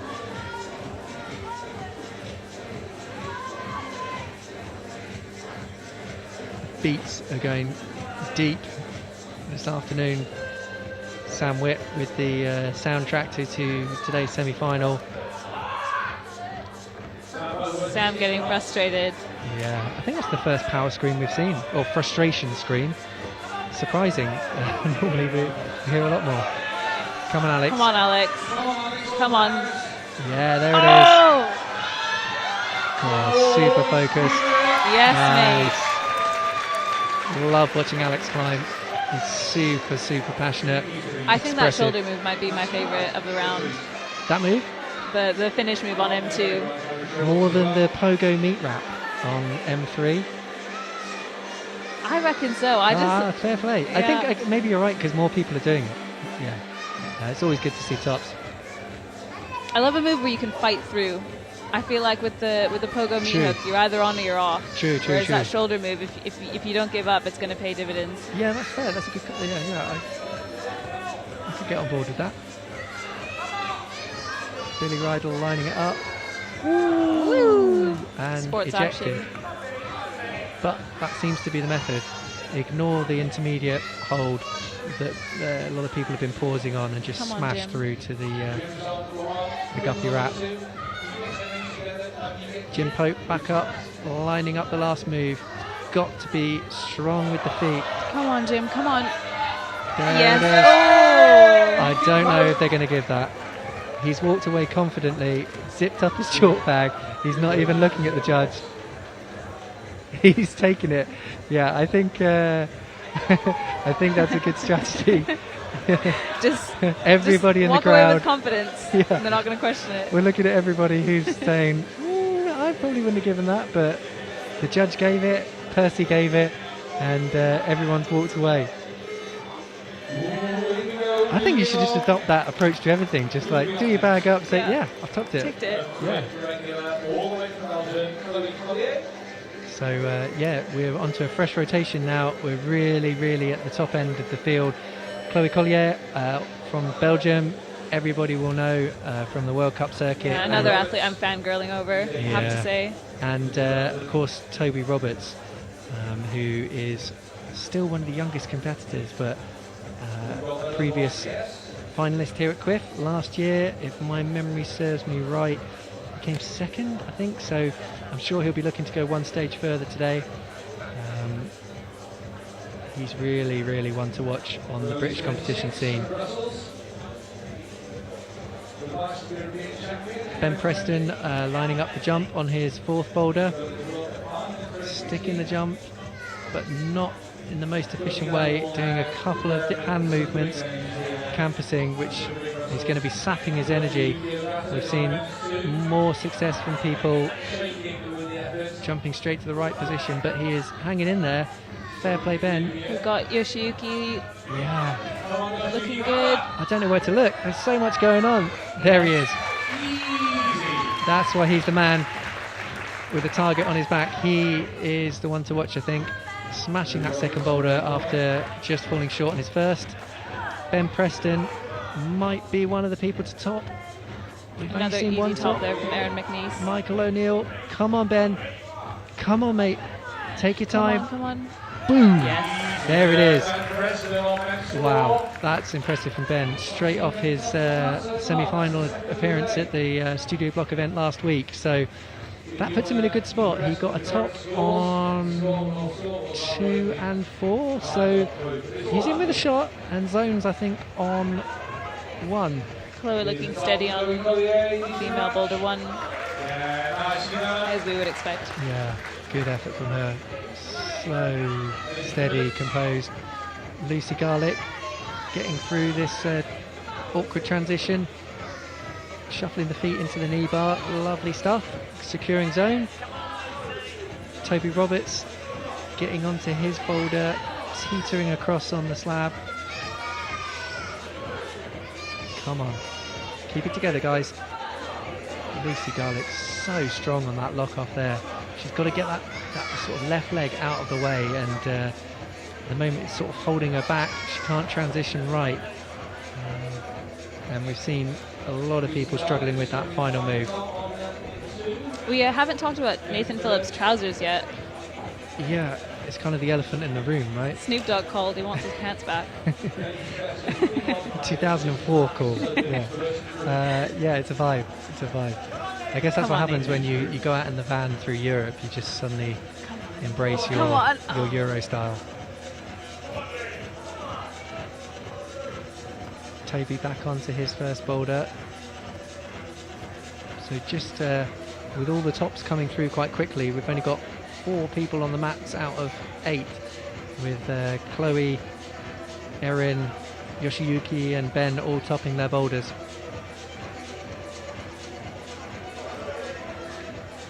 And Thea approaching F4 now. We'll know it's been done. Yeah, Toby as well. I think what's perfect about the CWIF as well is the BPM and the volume just slowly ratcheted up as every competitor comes out, and so now you get to like competitor 18 in the draw, and there's a real vibe going on in the venue. And Thea's riding that momentum. Nice. Just off below the finish hold. Lucy Garlick just trying to find the right position, conserve energy. She's been here before, needs to get a top. She looks a bit more comfortable this time. There it is. Come on. No.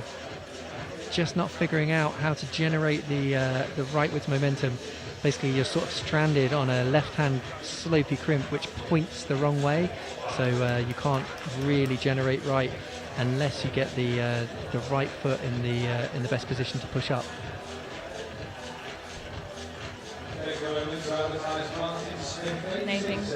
Nathan setting up to have another go. Come on, mate. Come on, Nate. Toby Roberts back on to M1. He'll be fully aware that he needs to get at least a zone on this with 15 seconds left. He's got to be really slow and steady. Come on, Toby. Be quick. Come on, Luke. No. Frustrating from him. But as we saw with Yoshiyuki Ogata, you know, not topping that first boulder does put pressure on, but he's, you know, the other three, you'd argue that there's grips on there you can pull. So we are right at the top end of the field now. We're joined by some big hitters. No stranger to the international scene. Jenya Kapakova has joined us on her first boulder of the day. And Joe on his first boulder too. Looking pretty chilled, not going to lie, for such a big event.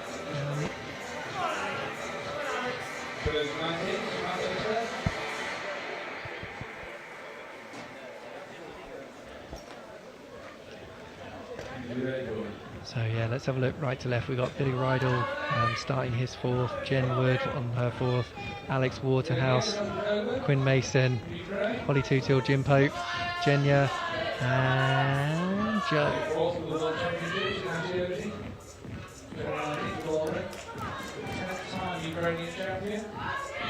Jim Pope Looking strong. moving really well through this. Just losing You can foot tell he's a bit tension. more stretched out there than some of the other Yeah. competitors.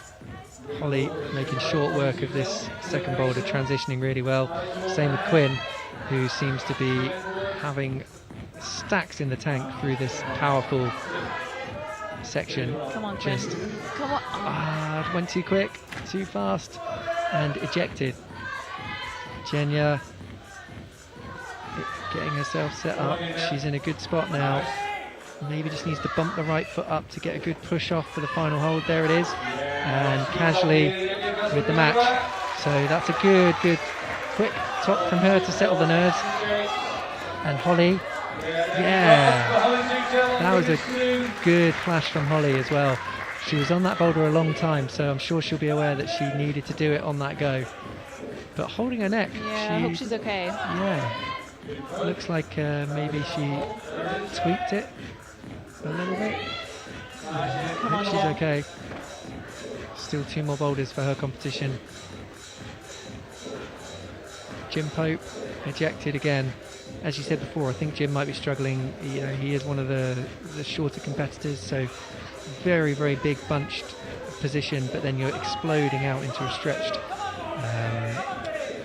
position, so that's not going to be the easiest.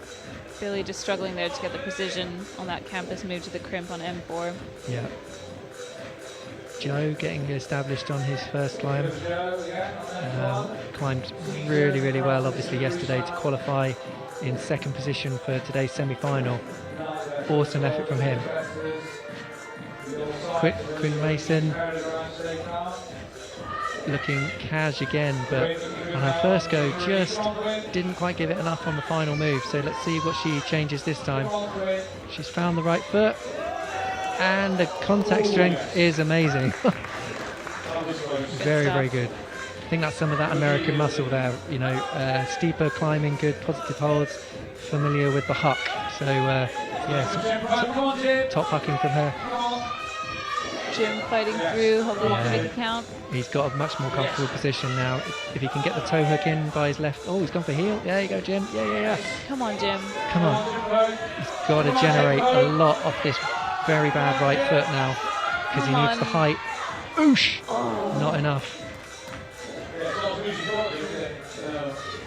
Billy really struggling with the jump on M4.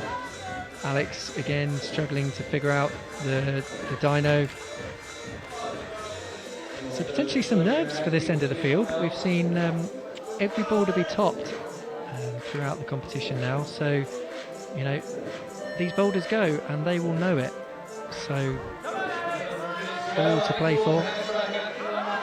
We've just got one more competitor in each category to come out, and they are big hitters. We've got Alana Yip, your homie in the women's event, and Hamish MacArthur to come out next on the men's side of the draw. Yeah, it's really exciting to have Alana here. We mentioned earlier she's coming off a really good performance at Studio Block and a second place at Dock Masters the weekend before, so she's looking on form. Excited to see what we can. It's so great to see them coming over for, like, you know, competitors now. They're committing to, like, I don't know, 4 or 5 months of their life being away on the tour and really making the most of that time where they have.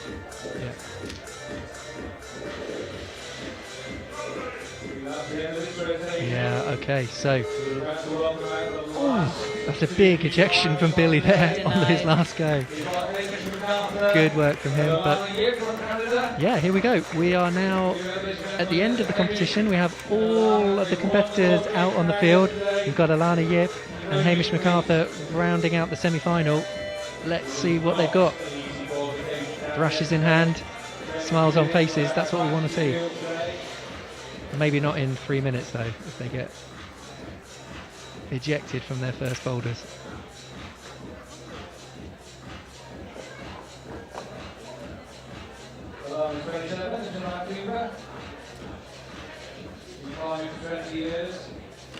So yeah, let's round up where we are. We've got tops on all of the climbs.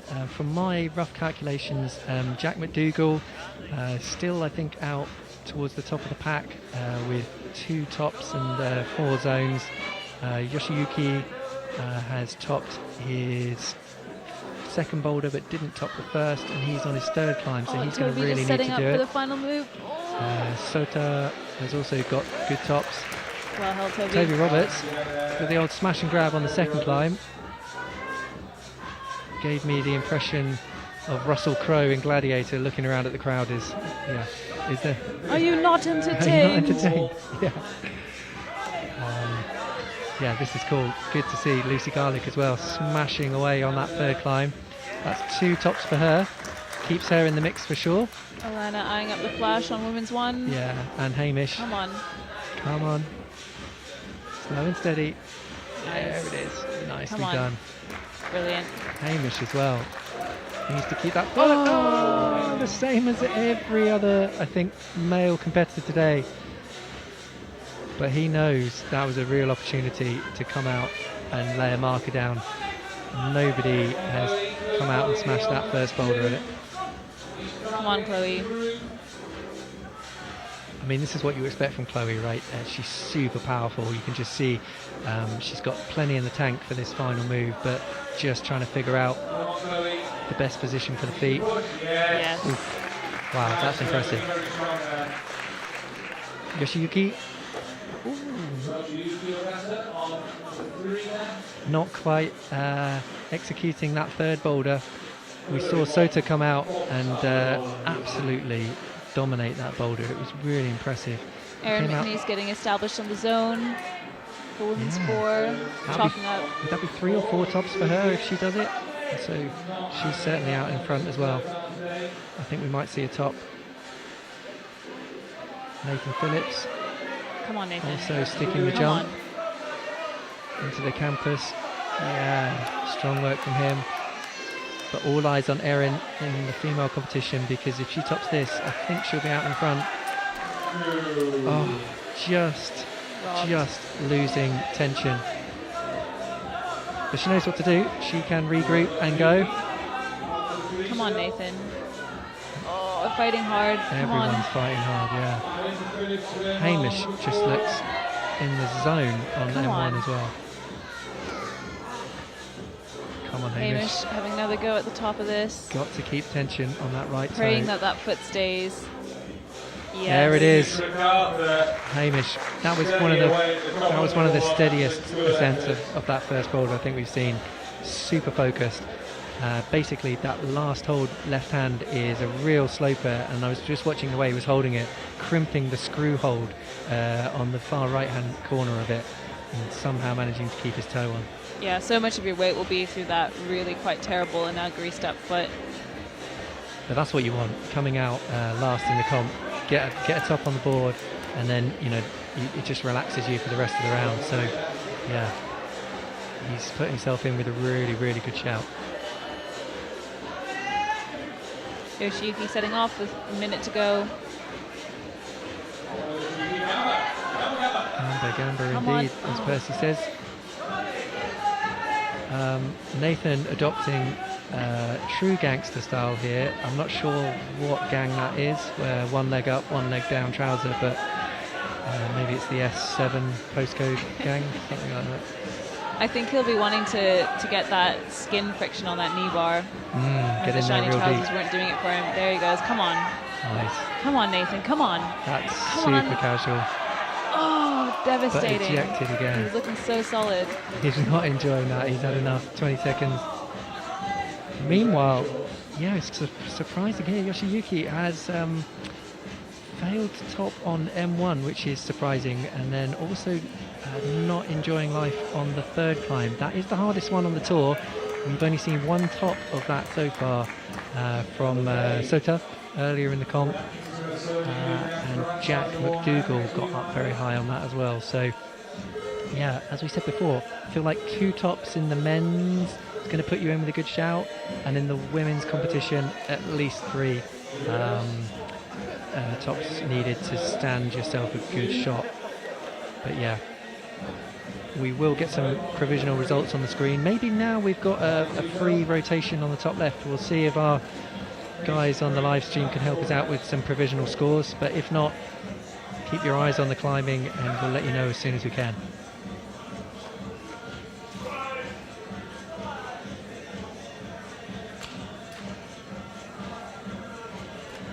So yeah, we are right at the end of the field. We've got Alex Waterhouse on his final climb, smashing away through the campus section, with Quinn Mason on her final climb too. Kenya back on, Joe, Holly, Jim Pope. So much action. Come on, Alex. There's some big efforts going on now. Alex with the screaming. Power screams, that's what we like to see. Come on. Oh, just cast himself out on that final climb. Holly looking really composed. Same with Joe. Joe climbing really well through this section. And Jenya, casual as you would expect. Come on. But struggling to unwind Jenya. Ah, there she goes, found the right position. So synchronized tops for Jenya and Joe. And Holly. No, Holly just slipped off the top. Yeah, she just couldn't match it, unfortunately. It was the same kind of thing we saw where the right foot, if you don't stick that right foot, ejected really have off a the hope. last hold. Alex Waterhouse having to sit on the mat, and I think he gassed himself out. Quinn Mason really high. This move we've seen real difficulties with the finish position. The feet are really far away, so it's hard to maintain any kind of tension, and you can see there just left foot slipping out. Looks like they've got to be on their tiptoes to reach that final hole, but of course if you're on your tiptoes on this volume, you've got less surface area and you're more likely to slip. Yeah, I just wonder if it's a tweak too far from the setters on that one for most people, but it has been topped, so it does go. Holly having a good rest. I've got a lot of faith that she can get out this block. She's also an experienced competitor. She knows how these things go. She won't be rattled by that slip. I think she'll be able to pull it out and execute.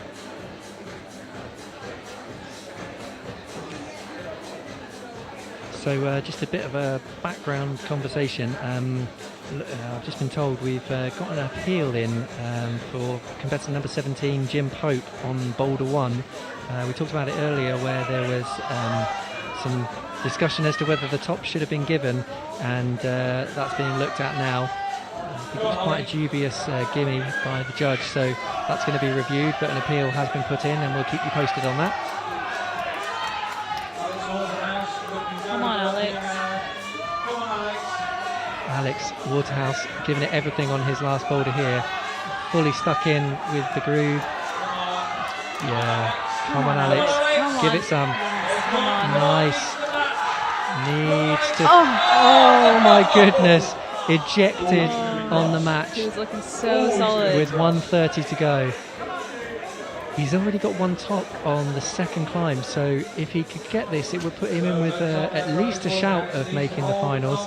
And it seemed like he got some knowledge on that last go. He was almost able to fully shake out right before going to the final move. Yeah, so yeah. you can just remember what he did. He could be in with a good chance. And I can see from here that knee bar has left him with a bit of a rash on that right knee. So that's going to be sore in the morning. Volume rash. Yeah, get the Sablon out.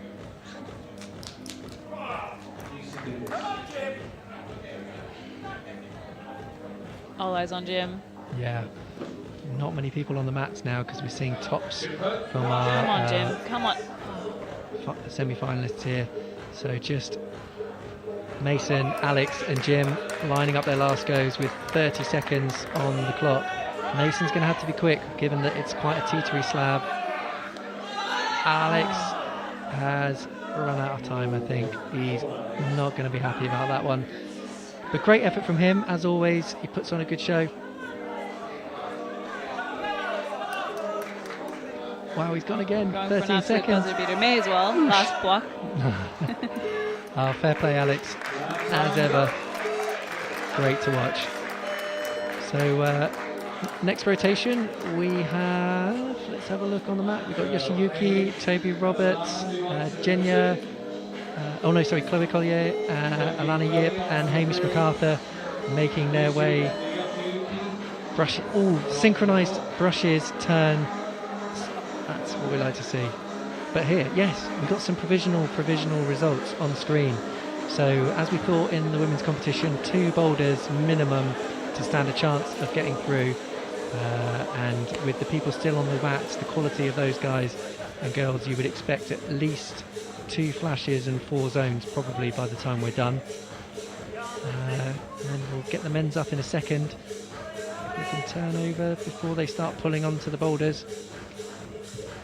Okay, we'll bring you those in a bit. But this is Toby Roberts on your screen going for the slam dunk.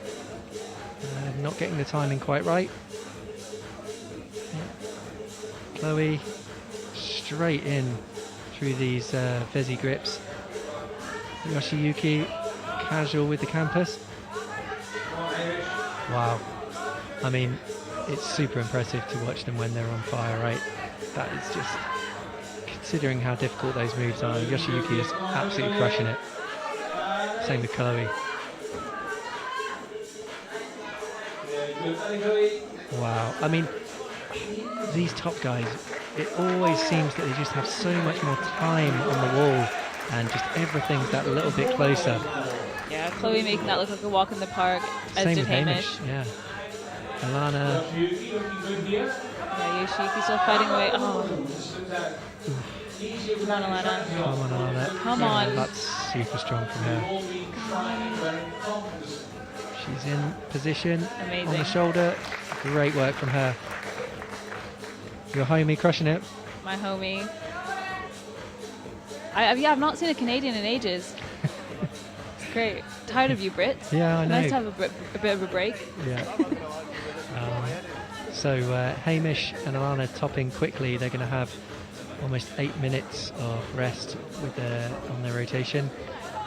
Meanwhile, and Chloe Collier as well, quick top on her boulder. So we're just left with Lucy Garlick on her 4th, Yoshiyuki on his 4th, and Toby Roberts on this really difficult men's 3 coordination jump. The fans as well that they're bringing out are now kind of a staple. I think that was, people used to get made fun of for bringing out fans to the crag and stuff like that. And now if you're in finals or in semis, you got to take any opportunity you can to get an advantage. And those fans, that they can keep your hands cool and a bit less sweaty, maybe that's the difference you need to top the block.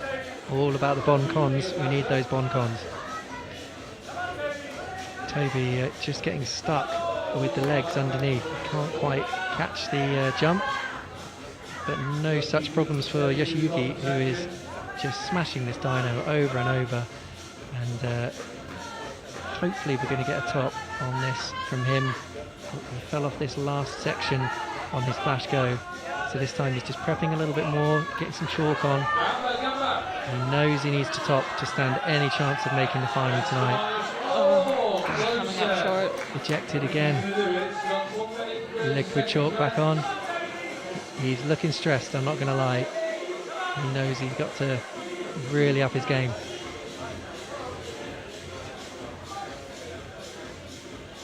But we are absolutely in the meaty end of this semi-final round here at the CWIF 2020-23 semi-final. Toby Roberts went for the meat hook, and I think he's figured out the right knowledge now. It's just whether he's going to be able to execute. He's obviously a really strong route climber, so he's got the endurance. Whether the time will be enough is the question. It is worth noting as well, a lot of these World Cup athletes, they'll kind of strategize their year for specific comps that they want to perform best at. So, you know, they might be in the middle of a really intense training phase at the moment and just be attending this competition for experience and a bit of fun. So it's not necessarily representative of what we can expect to see from the rest of the season from them. For sure.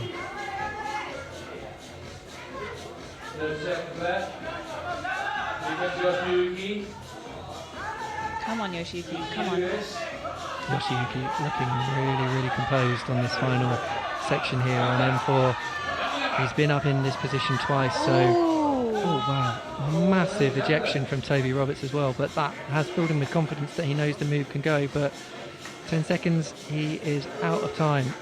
That is super frustrating for him. That was quite a fall. I hope his neck's okay.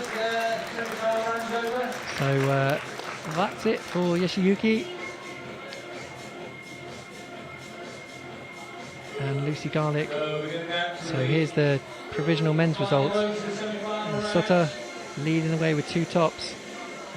Jack, Jamie, Diane, Michael.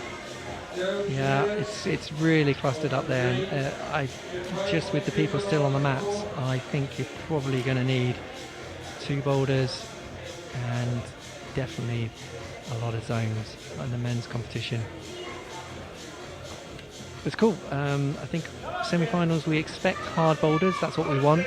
We want these competitors to be challenged in this round before the show in the final. Give them good practice for the World Cup season ahead. And all of the boulders have been topped, so the route setters have done their job, and my personal opinion is there's no problem it being hard. I'd rather that than a flash comp where you're just seeing everybody flash away.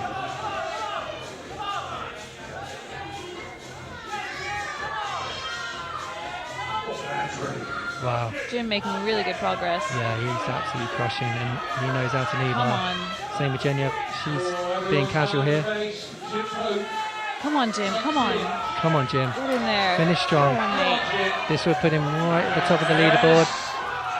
It's just a bit short. Come on, match it up. Oh, that's awesome from Jim. That is, I think, the second top we've seen on that boulder. So that will almost certainly put Jim into tonight's final.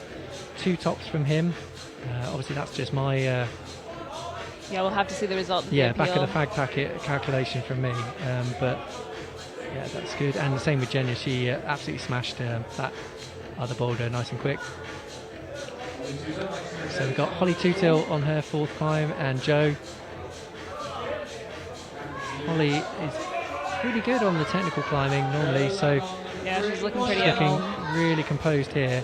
She's familiar with this wall as well, which may give her a bit of an advantage. Come on. And she's looking steady as you like. Going for the match. Come on, Holly. She's the first one to transition round this corner, which is definitely the knowledge. She needs to get a high clamp with the feet though to be able to hold that left hand. So she's got to get her feet up. There it is. Come on, Holly. Clamp. There it Wow, is. good work from Holly. That was super smooth. She was the first one to, that I've noticed, flip that right hand at the top onto the obvious little hole. Yeah, and then she was super solid. Yeah, really good effort from her. So all eyes left on Joe on this 3rd boulder in the men's semi-final round. Really hard coordination move. So as you can see there, the pull-on position is quite cramped at the start. You then sort of reach up to this slopey dual-text pocket thing for the right hand, fully extended off the arms and legs, and then you just have to somehow generate from that open position into the left hand hold on the grey volume and hold the swing. The only person to top it so far was Sota earlier in the round, and he absolutely smashed it. I think on his second try, just flew up it. But Joe's looking in great shape, so hopefully he can continue his round and finish strong. Come on, Joe. One of the taller competitors, so he can Trying a different certainly method there. hold the position.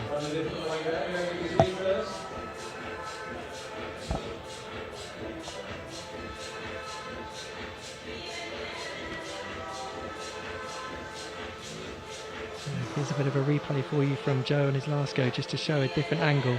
That's the first competitor we've seen try to lead with the feet up and left.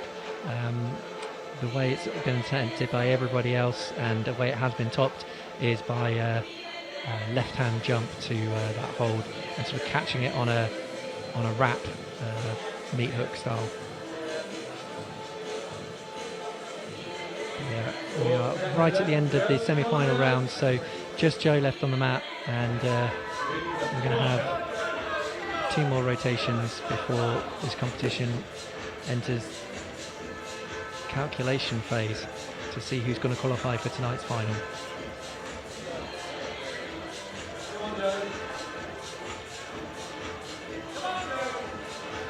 Yeah, the slow-mo replays just show how poor those holds are.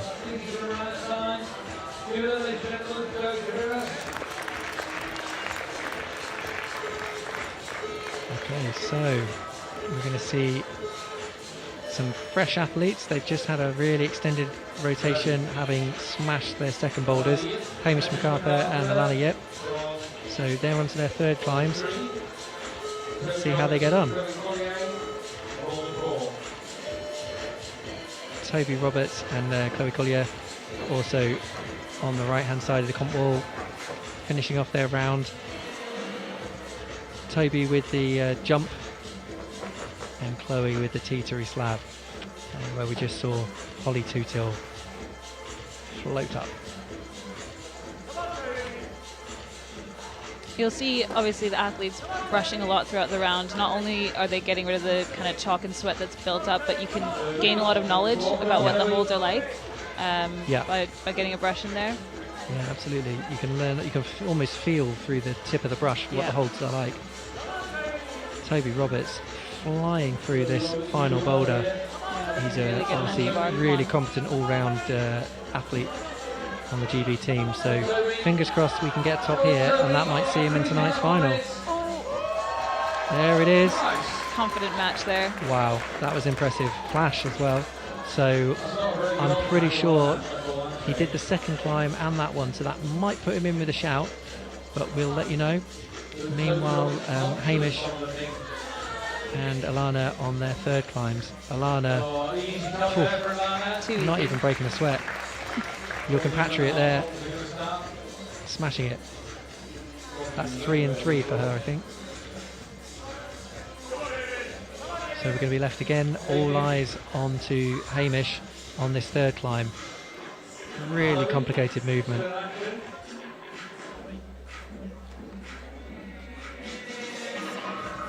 The only athlete we've seen top this was Sota Amagasa early in the round in the opening half of the competition. So he came out and really laid a marker down for all the competitors.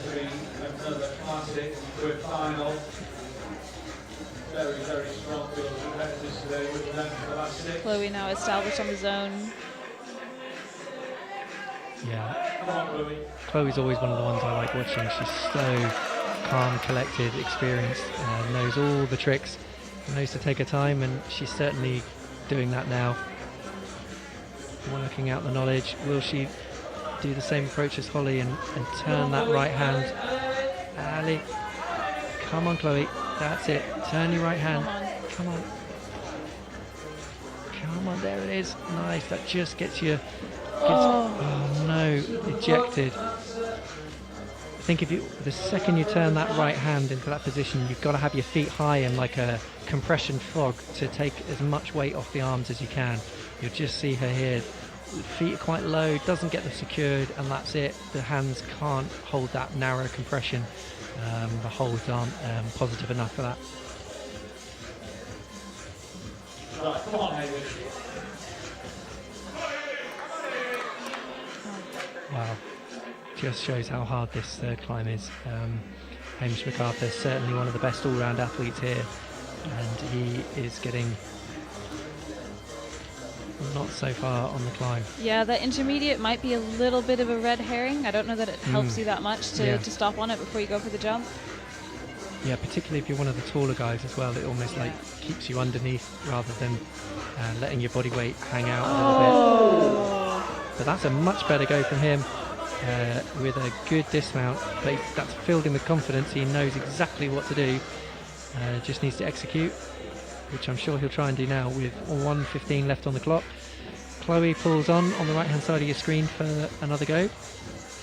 Oh no, those pesky volumes. Who put those there? And Root says, sneaky little foxes.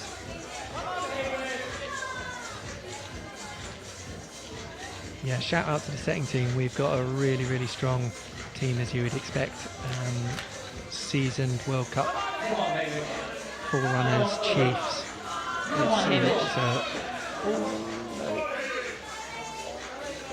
This event is always supported by the best setters, best athletes, and the best grips, which is exactly what we want. Chloe not quite getting back to the zone. Chloe is really frustrated, having got up to the staring down that last hold and can't get back up there. 20 seconds left on the clock. I think that might be it for her. We'll see if she can go quickly. Yeah, we've not really had a successful buzzer beater yet, but maybe this will be the one. Yeah, and Hamish running out of time as well. That's what makes these competitions hard. These guys are obviously more than capable of doing all of the climbs on the wall. It's just the time restriction that puts the pressure and makes it so difficult for them to execute within the allotted time. Yeah, I think the head game management involved in these competitions is arguably more impressive than their physical strength. Yeah. Especially if the round's not going well, the ability to turn it back around and focus enough to top some of these really technical boulders. Yeah, it's not an easy thing to do. Yeah, absolutely. So we are at the end of this semi-final round. We've only got 2 athletes on the wall now. As we've already got, in fact, 4 athletes. 2 are on rotation and 2 climbing. So stick with us. We are almost in a position to tell you who's going to qualify for tonight's final. But yeah, these big hitters, Joe and Jenya, out on their final climbs, just prepping the grips. They know what to do. Just got to execute it.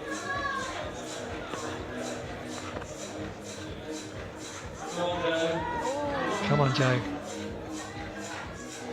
Just struggling to control the swing there a little bit. We've seen the people generally with the most success on that seem to not try and hang it too much and use the momentum.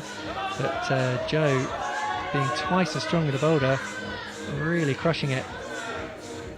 See how he gets on with this pesky knee bar, which has spat a lot of competitors off. Jenya as well on the right hand side, making quick work of this teetery final slab. She's climbed a lot in the climbing works, so she'll know the style. Come on, guys. So difficult on this men's block as well. That knee bar is really secure and it allows you to have a little rest before you go to the end, but it kind of sucks you in, makes it really difficult to get the height you need to match that final hold. I think he was just trying to stay established in the knee bar and not even use that grip and just match the bottom of the volume. Yeah, Jenya just cruising through that. As she does. Showing her class. Yeah, absolutely. So yeah, we'll get the results up as soon as we can, but really sure we're going to see her in tonight's final, which is great. Joe taping up. We're going to need more tape probably.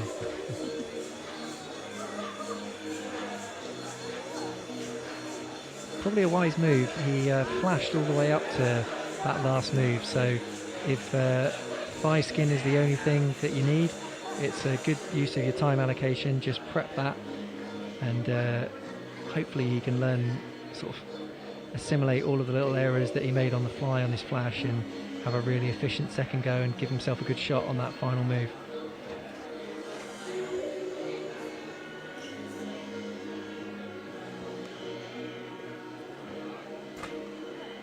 He'll need to make sure he stays really focused and knows what to do to make this jump and the campus move to the crimp as efficient as possible. He maybe made the jump look a little bit harder than some of the other athletes, and you know, two goes of dropping that jump, your time's out and your shoulders are sapped, and you kind of quickly lose hope of getting back up there. So he's going to need to be efficient through the whole thing. For sure, he made sort of 3 or 4 hand adjustments, campusing across to find the right position before he deployed the heel and then up with the left hand. So hopefully he can jump straight into a more useful hand position on this opening move.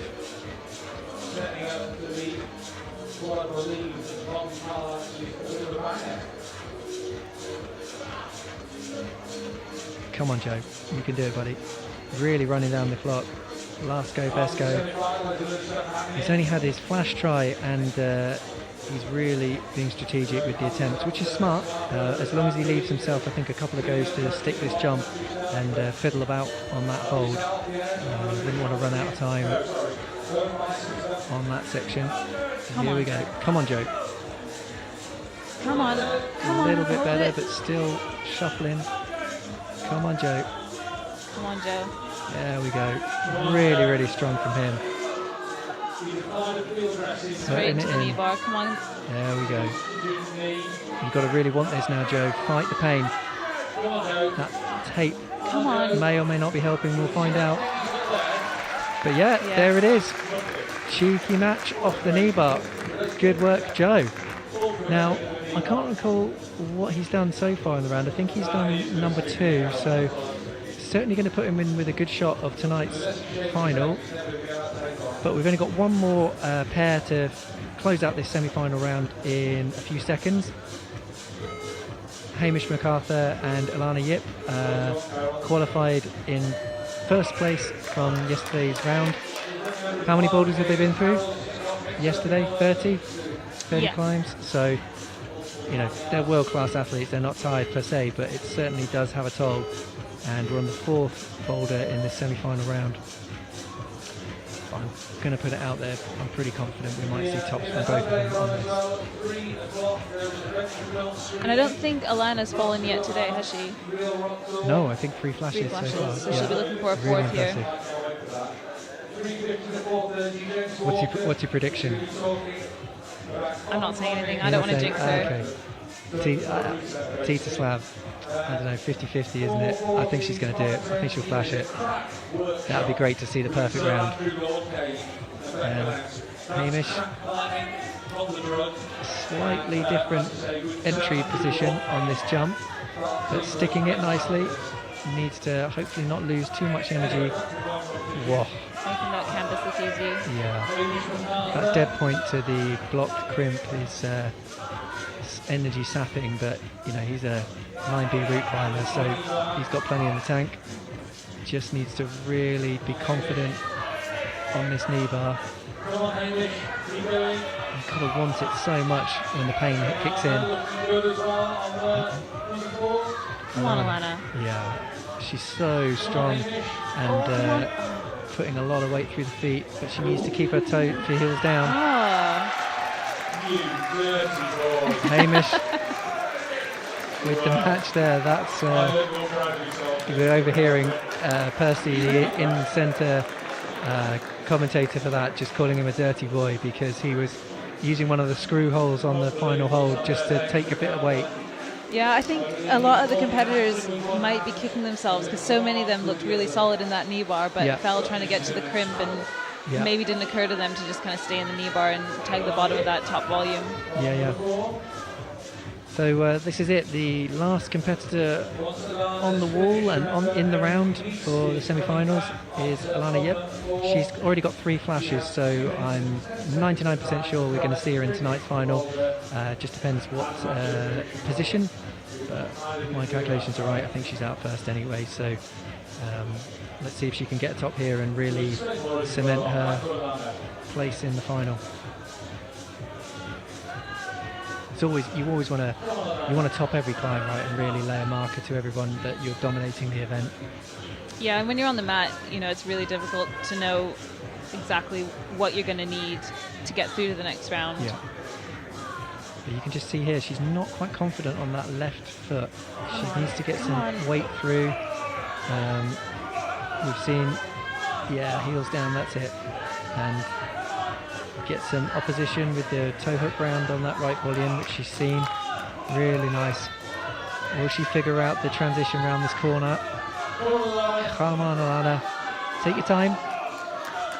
We've seen a lot of people fall here, so let's hope she can keep it together. Nicely done. Looking really strong. And there it is. Alana Yip. That's what we want to see. So semi-final rounded out by Alana Yip with a top. So she topped all 4 boulders. Very, very, very dominant performance from her. We will get some results up for you. I know there is a appeal in play from one of the competitors, Jim Pope, who was awarded a top, and I think it's been appealed.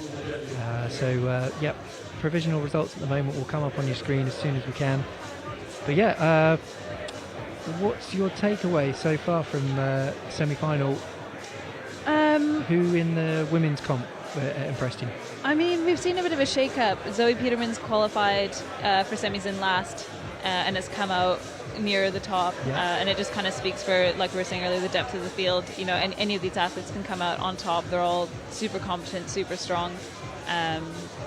So yeah, looking forward to what we can see in finals. And that's her on the screen as well. You're just seeing now, looking a bit confused on her first couple of goes on this F1 climb. But yeah, for me in the men's, I still can't get my head around how Sota came out and smashed that third climb. The hardest boulder of the tour for sure in the men's category, and he just absolutely smashed it, sticking the really complicated dynamic move. So yeah, Sota Amagasa for me was definitely the one to watch. We're just showing you some replays of what's happened in the round. But we are waiting with bated breath to tell you tonight's finalists, and we'll get those to you as quickly as we can.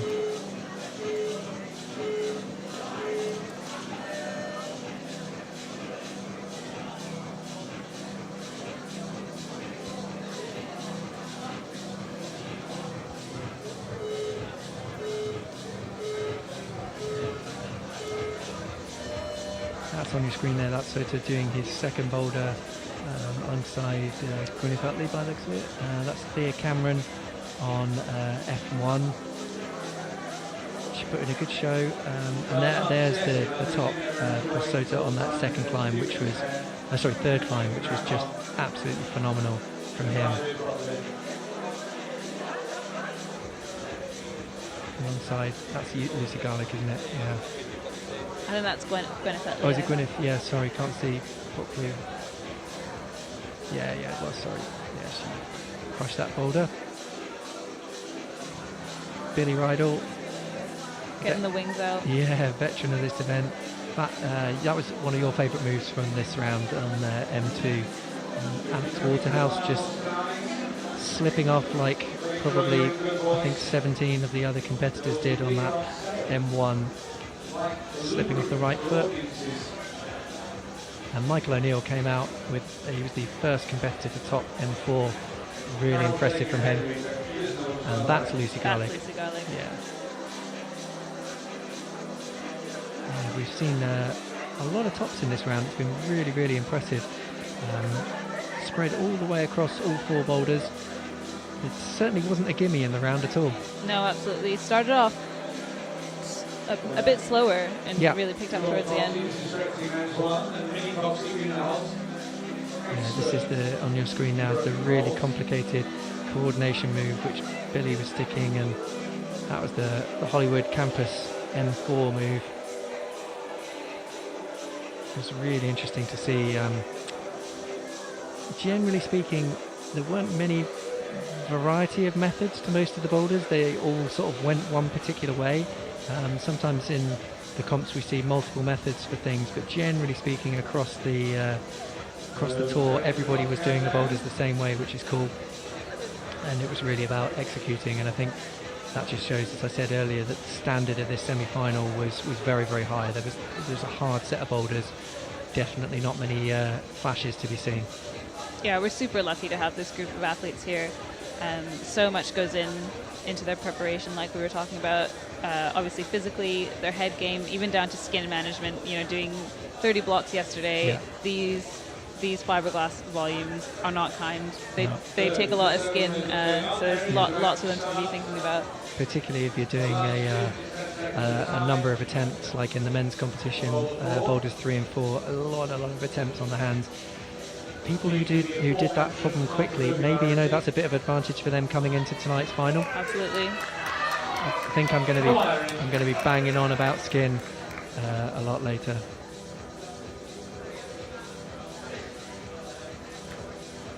So I think we're now, if we can switch the live stream over, we've got Erin McNeese back on the wall on F4. I can only imagine that there was some kind of appeal which has forced her to come back on and redo the climb. So I'm afraid I don't know much at this time as to how much allocation she's got left, but either way, let's just hope she gets to the top nice and quickly. She will know very well what she has to do. She'll just need to execute it. I always kind of feel like these things are a bit frustrating when it happens. Yeah, it shakes you up a bit. But she'll have had a bit more recovery, knowing the sequence of what to do. Hopefully. Come on, Erin. She just needs to teeter her way up and match. And she's going to match. She does it. There it is, the nice steady position. No problem. So no arguments on that one for sure. I think I'm just overhearing the in-centre commentary. That does conclude the round. So no more appeals, I don't think. So we'll be able to get some results definitively for you in a sec. And here they are on screen. So provisionally, Jack McDougall, 2 flashes, very impressive from him on the first 2 climbs. Sardar Magassa, 2 tops for him. Hamish MacArthur, 2 tops. Jamie Jenkins sneaking in with 1 top and 3 zones. That's a good day's work for him. Diane Akhtar, similarly, and Michael O'Neill. Look at that tenacity, you know, really struggling with the round across 1, 2 and 3, and then keeping it together to flash what is arguably one of the hardest boulders. But these are absolutely provisional, as you can see. There's a lot of blanks on there, so these won't be the end finalists. We need to fill in these blanks. So yeah, bear with us. It just gives you a bit of a flavour as to what's been going on in the round.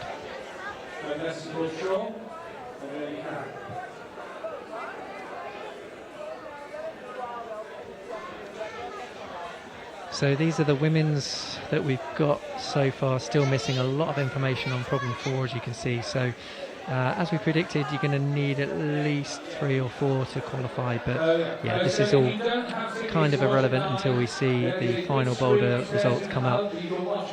Apologies, we will get this to you as quickly as possible, but either way, you need to join us later on and tune in for tonight's final. We're going to have top 6 in each category, slugging it out to become CWIF 2023 champion. In the meantime, while we're waiting for these results, it's worth us giving a massive shout out to all of our sponsors for this event. It literally wouldn't happen without them. Obviously our headline sponsor RAB, but massive support from Festival of the Outdoors, Secure It, Beta Setting, who have supplied a lot of the grips today, along with Serious Climbing Distribution and EP as well. So yeah, huge thanks to them.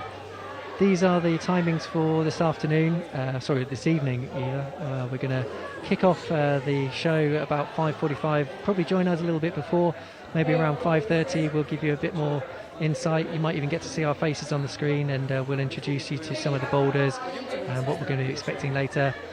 And at 6 o'clock the showdown will begin, and it's the standard four block IFSC final, 4 minutes on, 4 minutes, 4 blocks, 4 minutes on, and we'll finish up around 8:30 and get you all done for the evening.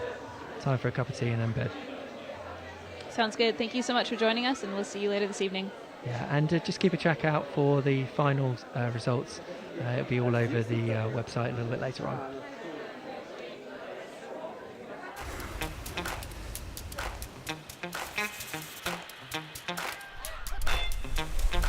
Ale.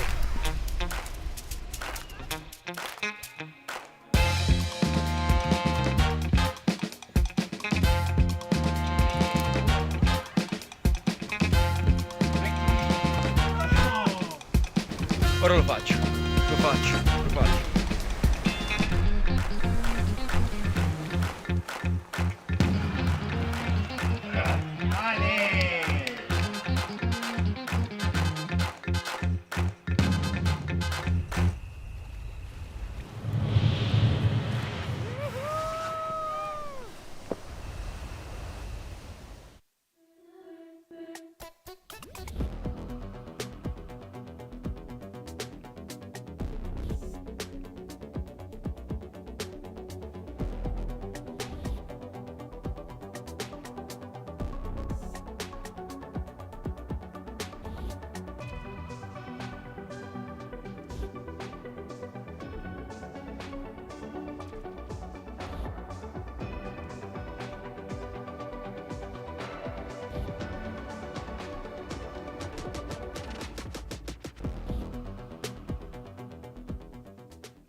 C'est bon pour toi, Olivier?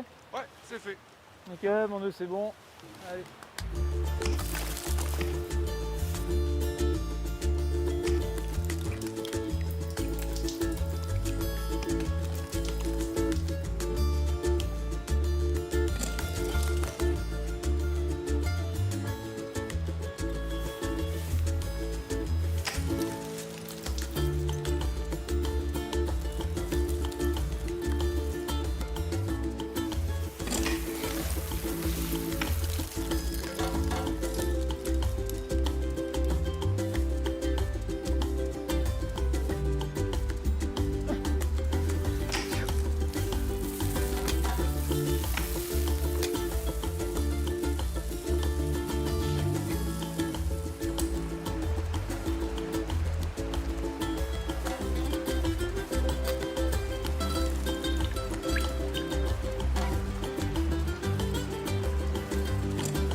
de poder estar sin señal, en un lugar con aire limpio, agua limpia, y creo que es el mayor valor del Valle de Cochamó.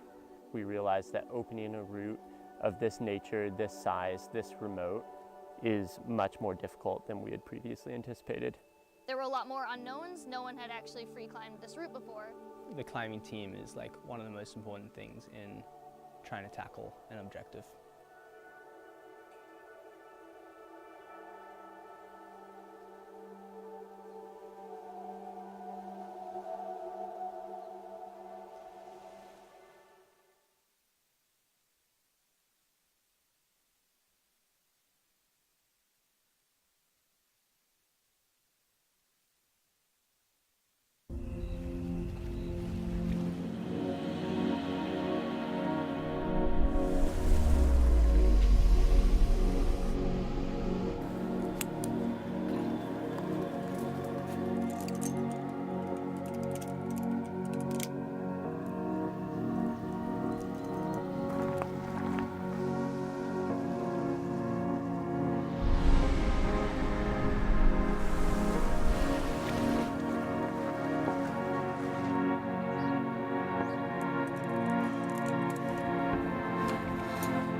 these are the normal ones.